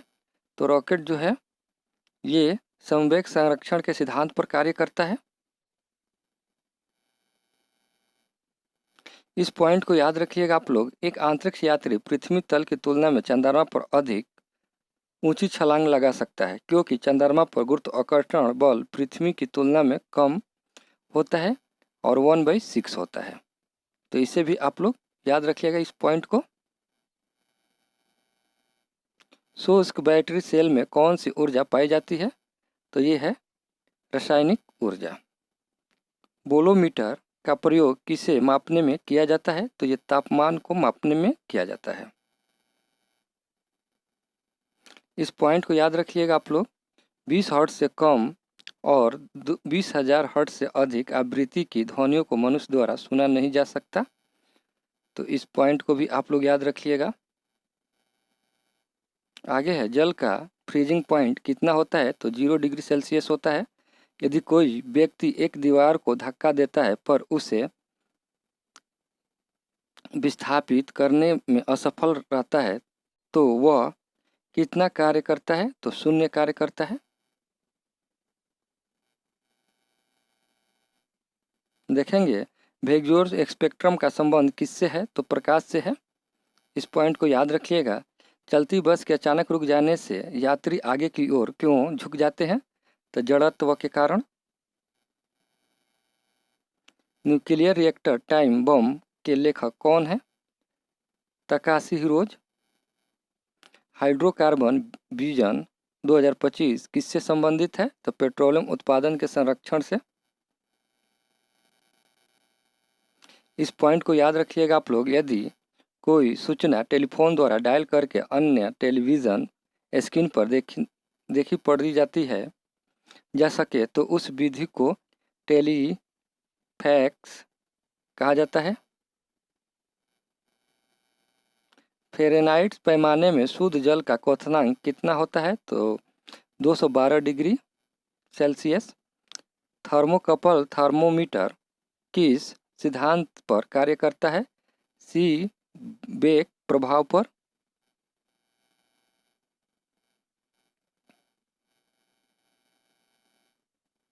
प्लास्टिक का गलनांक कितना होता है? तो ये 47 डिग्री सेल्सियस। अत्यधिक शीत ऋतु में पहाड़ों पर पानी की पाइप लाइनें क्यों फट जाती है? पाइप में जमने पर पानी का आयतन बढ़ने के कारण।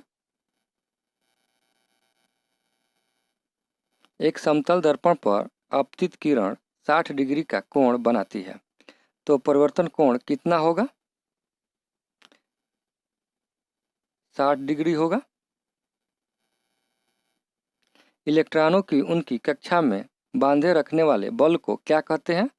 स्थिर वैद्युत बल। कलाई घड़ी प्रदर्शन युक्तियों तथा पॉकेट कैलकुलेटरों में द्रव क्रिस्टल का प्रयोग किया जा सकता है। इस पॉइंट को याद रखिएगा आप लोग। जो पदार्थ विद्युत धारा को प्रवाहित नहीं होने देता है वे क्या कहलाते हैं? विद्युत रोधी कहलाता है ये। किसी पदार्थ की सापेक्ष विद्युतशीलता संदेह कितनी होती है? तो 1 होती है। इस बात को भी याद रखिएगा आप लोग। किसी कांच की छड़ को रेशम से रगड़ा जाता है तो छड़ पर कौन सा आवेश उत्पन्न होता है? ये इम्पोर्टेंट है। धन आवेश जो है कि ये उत्पन्न होता है। एक सूर्य जैसे किसी तारे को नाभिकीय ईंधन हाइड्रोजन लगभग समाप्त होता है तो वे श्वेत बौने तारे में परिवर्तित हो जाता है। इस स्थिति में उसके केंद्रीय भाग का तापमान अत्यधिक बढ़ जाता है। तो 1,00,000 केल्विन तथा अधिकांश बाह्य पदार्थ तारों में पृथक हो जाता है। तो इस पॉइंट को याद रखिएगा आप लोग। फ्रैक्शन एवं स्नेहक लुब्रिकेट के अध्ययन को क्या कहते हैं? ट्राइबोलॉजी। राष्ट्रीय भौतिकी प्रयोगशाला कहाँ स्थित है? तो ये नई दिल्ली में स्थित है। लेजर का पूर्ण रूप क्या है? तो देखेंगे हम लोग light amplification white systematic emission of radiation. ये फुल फॉर्म आप लोग याद रखिएगा। विश्व की सबसे ऊंचाई पर स्थित दूरबीन वेधशाला कहाँ स्थित है? आटाकामा, पेरू में। चंद्र एक्स रे दूरबीन का नाम किस वैज्ञानिक के सम्मान में रखा गया है? चंद्रशेखर सुब्रमण्यम चंद्रशेखर के नाम पर रखा गया है। और देखेंगे परमाणु रिएक्टर में न्यूट्रॉनों के मंदक हेतु भारी जल एवं ग्रेफाइट का उपयोग किया जाता है। तो इसे आप लोग याद रखिएगा। आगे देखेंगे हम लोग Tata institute of fundamental research की स्थापना कहाँ की गई है? तो ये मुंबई में की गई है। अंतरिक्ष में जाने वाला प्रथम व्यक्ति कौन है? ये रूसी अंतरिक्ष यात्री 1961 ईस्वी में गए थे, यूरी गागरिन। तो इसे आप लोग याद रखिएगा। विश्व की प्रथम महिला अंतरिक्ष यात्री का नाम क्या है? तो वेलेंटिना तारकेशोवा रूसी ये अंतरिक्ष यात्री है। ये 1963 ईस्वी में गई थी। GIF का पूर्ण रूप क्या है? Graphical instance format. लेजर द्वारा कैसा विकिरण उत्पन्न होता है? तो उत्पत्ति विकिरण होता है ये। और भारत में पूर्ण ऊर्जा उत्पादन में नाभिकीय ऊर्जा का कितना प्रतिशत है? तो 3% है। तो इसे भी आप लोग याद रखिएगा। वायु का विशिष्ट ताप किस वायुमंडलीय गुण के बढ़ने के साथ बढ़ता है? तो दाब।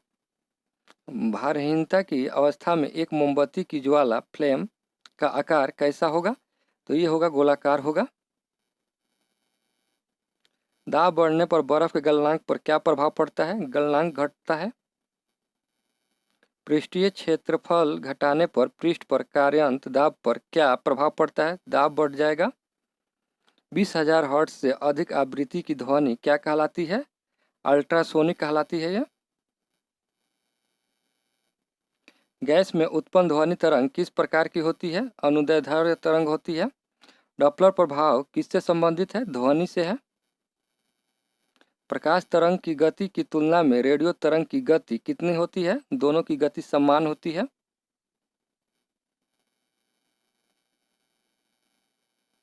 किसी माध्यम में ताप बढ़ने पर प्रकाश का वेग अपरिवर्तित रहता है। तो इस पॉइंट को आप लोग याद रखिएगा। सूर्य के प्रकाश में उपस्थित पराबैंगनी किरणें को कौन अवशोषित करता है? तो ओजोन परत जो है कि ये अवशोषित करता है। और वायुमंडल में उपस्थित बादलों की गति एवं गति की दिशा का मापन नेफ्रोस्कोप के द्वारा किया जाता है। तो इसे आप लोग याद रखिएगा।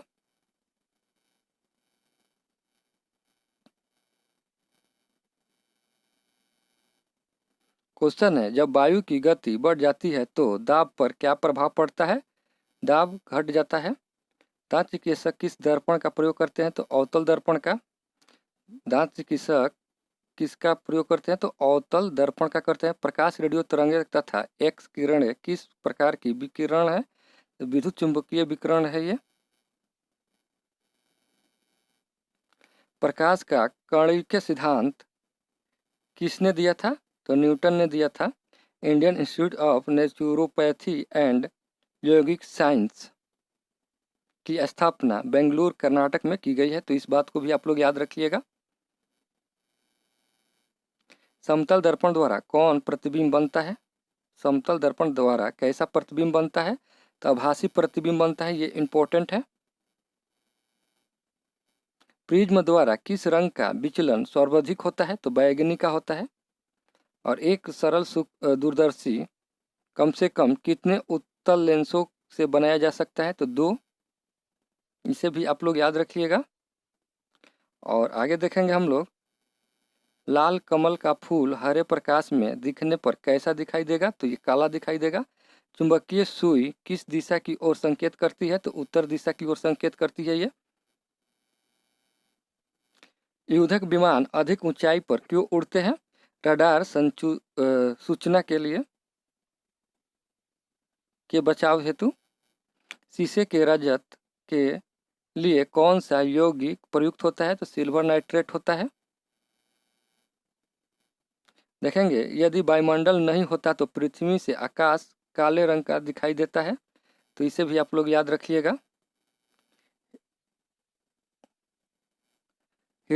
हीटर के तार किस धातु के बने होते हैं? तो नाइक्रोम के बने होते हैं। हवा में तैरते हुए श्वसनीय सूक्ष्म कण का आकार कितना होता है? तो 5 माइक्रोन के बराबर होता है, 5 माइक्रोन से कम होता है।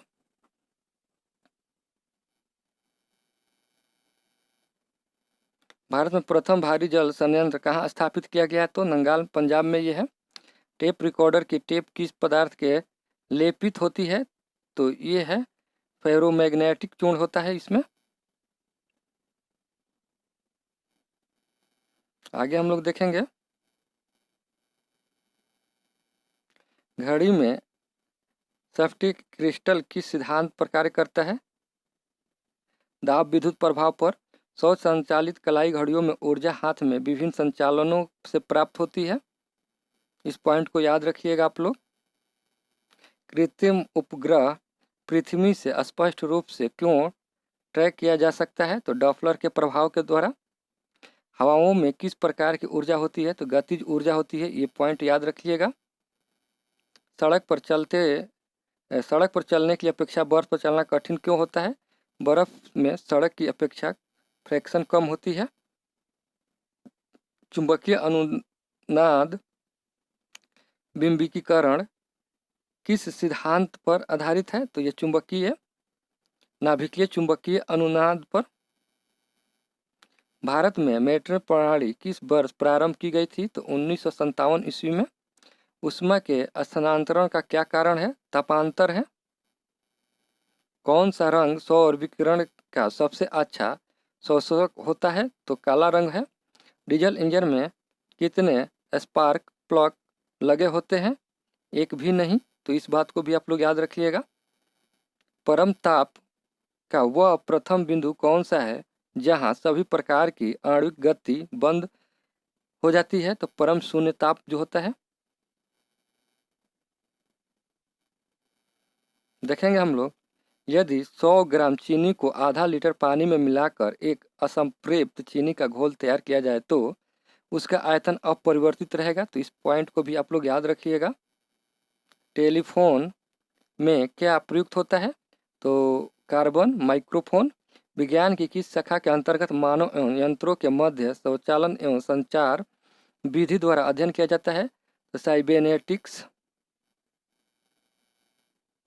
मनुष्य के लिए सबसे हानिकारक विकिरण कौन सा है? तो गामा किरणें है। ना नियंत्रित नाभिकीय विखंडन अभिक्रिया की अवधारणा सर्वप्रथम एनरिको फॉर्मिक से प्रयुक्त की गई थी।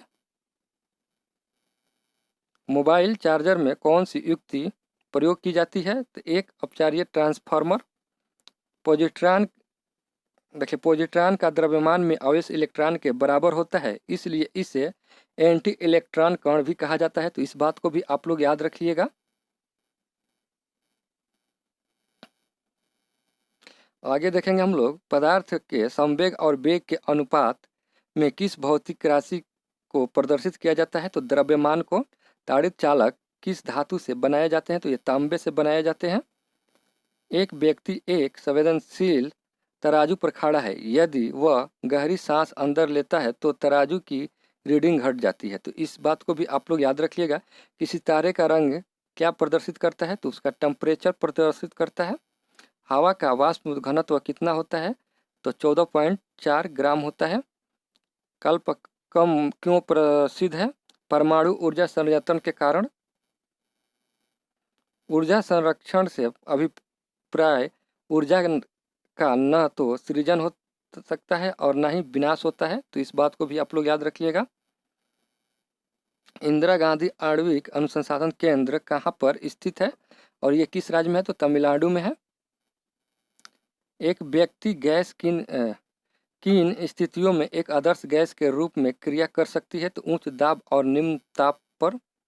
आवृत्ति मॉड्यूलेशन में आयाम प्रतिवर्तनशील होता है अथवा नियत आयाम नियत रहता है। कौन से प्रक्रिया ध्वनि तरंग के साथ नहीं दर्शाई जाती है? तो व्यक्तिकरण जो है ये नहीं दर्शाई जाती है। नीले कांच की प्लेट धूप में नीली क्यों दिखाई देती है? क्योंकि यह नीला रंग संक्रमित करती है। अपमर्जक मिलाने पर पानी के पृष्ठ तनाव पर क्या प्रभाव पड़ता है? तो पृष्ठ तनाव घट जाता है। यदि तांबे के तार को दुगुना बढ़ा दिया जाए तो उसका प्रतिरोध कितना हो जाएगा? 4 गुना हो जाएगा। ईसीजी किस अंग की गतिविधि को दर्शाता है? तो ये हृदय को। इस पॉइंट को याद रखिएगा, ये क्वेश्चन पूछता है एग्जाम में। वह गुण कौन सा है जो प्रकाश तरंग में दिखता है पर ध्वनि तरंग में नहीं दिखता है? तो ध्रुवण है, जो कि ये नहीं दिखता है।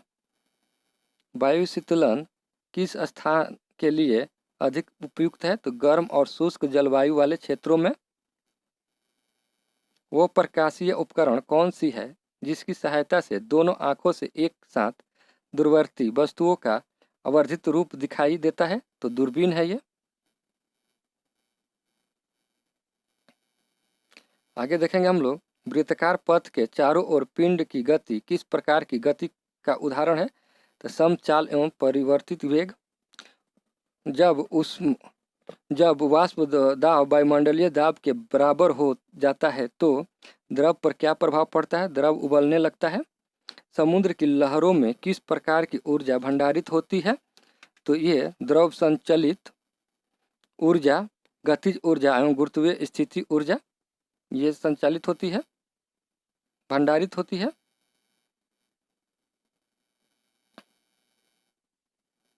लौह चुंबकीय पदार्थ किस तापमान पर अनुचुंबकीय हो जाता है? तो क्यूरी तापमान पर। देखेंगे किसी संगीत समारोह की छतें साधारणतः वक्राकार क्यों होती है? क्योंकि वे शोर का अवशोषण करती है। तो इस पॉइंट को याद रखिएगा। कोई वस्तु केवल गुरुत्व क्रिया के अधीन निर्वात में मुक्त रूप से गिर रही है तो कौन सी ऊर्जा गिरने के दौरान स्थिर बनी रहेगी? कुल यांत्रिक ऊर्जा। चंद्रशेखर सीमा का प्रतिपादन किसने किया था? एस चंद्रशेखर ने। अब देखेंगे हम लोग लिफ्ट में व्यक्ति के भार पर विभिन्न स्थितियाँ, ठीक है, तो हम लोग थोड़ा सा इसके बारे में जानेंगे, देखेंगे। देखिए, जब लिफ्ट विराम अवस्था में हो, तो जब लिफ्ट या एलिवेटर विराम अवस्था में हो तब व्यक्ति का आभासीय भार व्यक्ति के वास्तविक भार के बराबर होता है। इस पॉइंट को आप लोग याद रखिएगा, इस पॉइंट से क्वेश्चन रहता है। अगला पॉइंट देखेंगे। अगला पॉइंट कह रहा है जब लिफ्ट एक समान वेग से ऊपर या नीचे जाती हो, इस स्थिति में व्यक्ति का आभासीय भार उसके वास्तविक भार के बराबर होता है, अर्थात व्यक्ति को अपने भार में कोई परिवर्तन प्रतीत नहीं होता है। तो इस बात को भी आप लोग ध्यान दीजिएगा। तीसरा पॉइंट है जब लिफ्ट तरत्व से ऊपर जाती हो, इस स्थिति में व्यक्ति का भार बढ़ा हुआ प्रतीत होता है, अर्थात व्यक्ति का आभासीय भार उसके वास्तविक भार से अधिक होता है। तो इस पॉइंट को भी आप लोग याद रखिएगा। आगे देखेंगे हम लोग चौथा पॉइंट क्या कह रहा है जब लिफ्ट त्वरण से नीचे आती है, इस स्थिति में त्वरण से नीचे आती है तो इस स्थिति में व्यक्ति का आभासीय भार घटा हुआ प्रतीत होता है, अर्थात व्यक्ति का आभासीय भार व्यक्ति के वास्तविक भार से कम होता है। तो इस पॉइंट को भी आप लोग याद रखिएगा।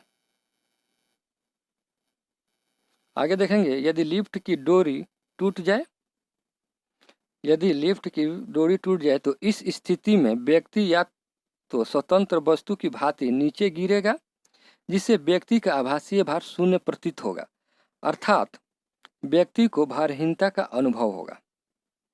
छठा पॉइंट है, यदि लिफ्ट के नीचे उतरते समय लिफ्ट का त्वरण गुरुत्वीय त्वरण से अधिक हो तो इस स्थिति में व्यक्ति का आभासीय बल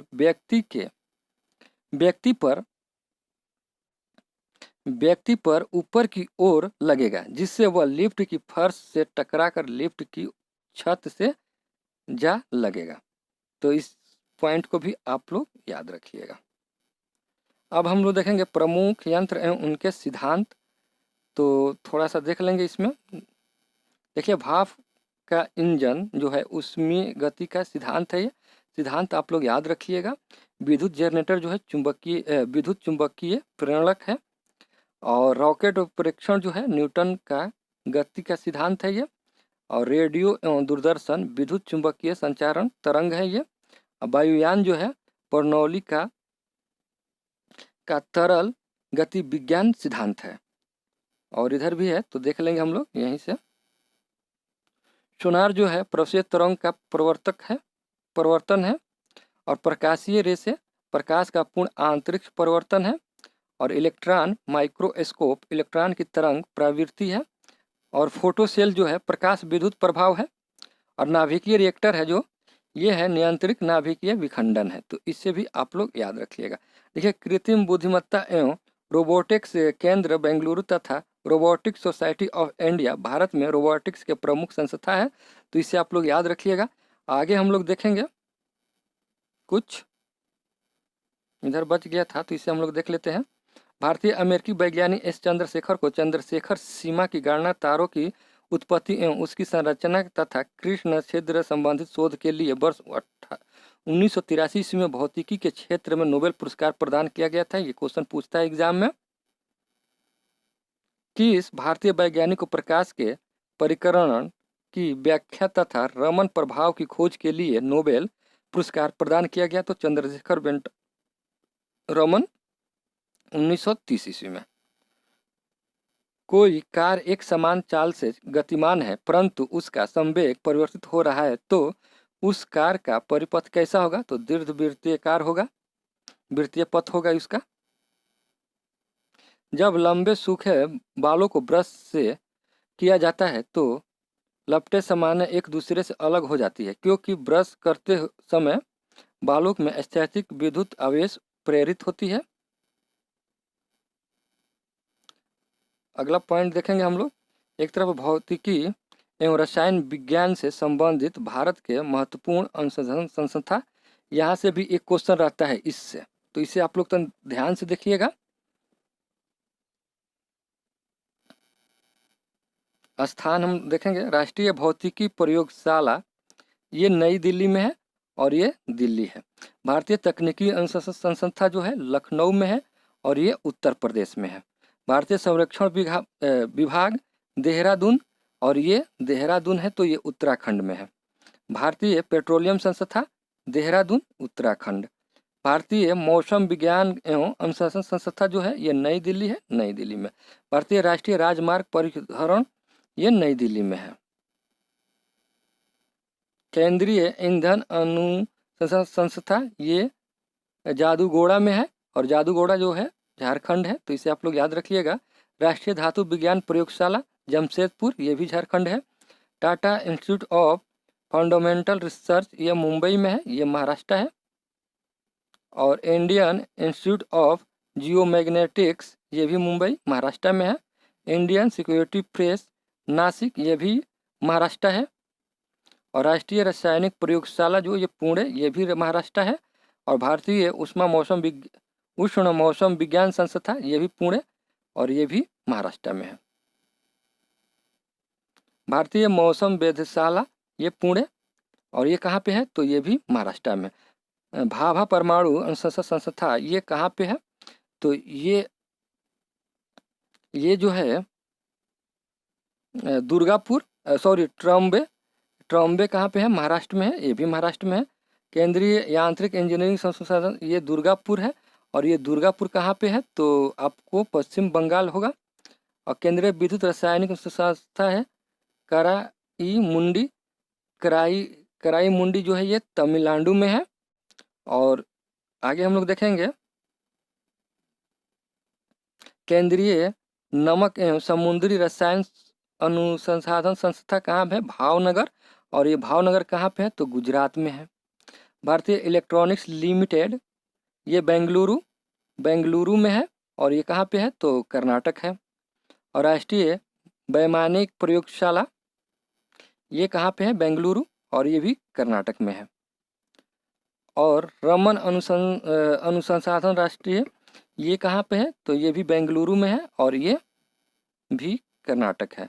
राष्ट्रीय समुद्र विज्ञान कहाँ पे है? तो पाणेजी। और ये गोवा में है। यहाँ देखेंगे हम लोग, ये थोड़ा सा पॉइंट को आप लोग ध्यान से देखिएगा, क्योंकि यहाँ से भी क्वेश्चन रहता है। ऊर्जा रूपांतरण के व्यवहारिक उपयोग देखेंगे। विद्युत हीटर का उपयोग विद्युत ऊर्जा को ऊष्मीय ऊर्जा में रूपांतरण करता है ये। और लाउड स्पीकर विद्युत ऊर्जा को ध्वनि में करता है। और डायनेमो यांत्रिक ऊर्जा को विद्युत ऊर्जा में करता है। कार की बैटरी रासायनिक ऊर्जा को विद्युत ऊर्जा में करता है।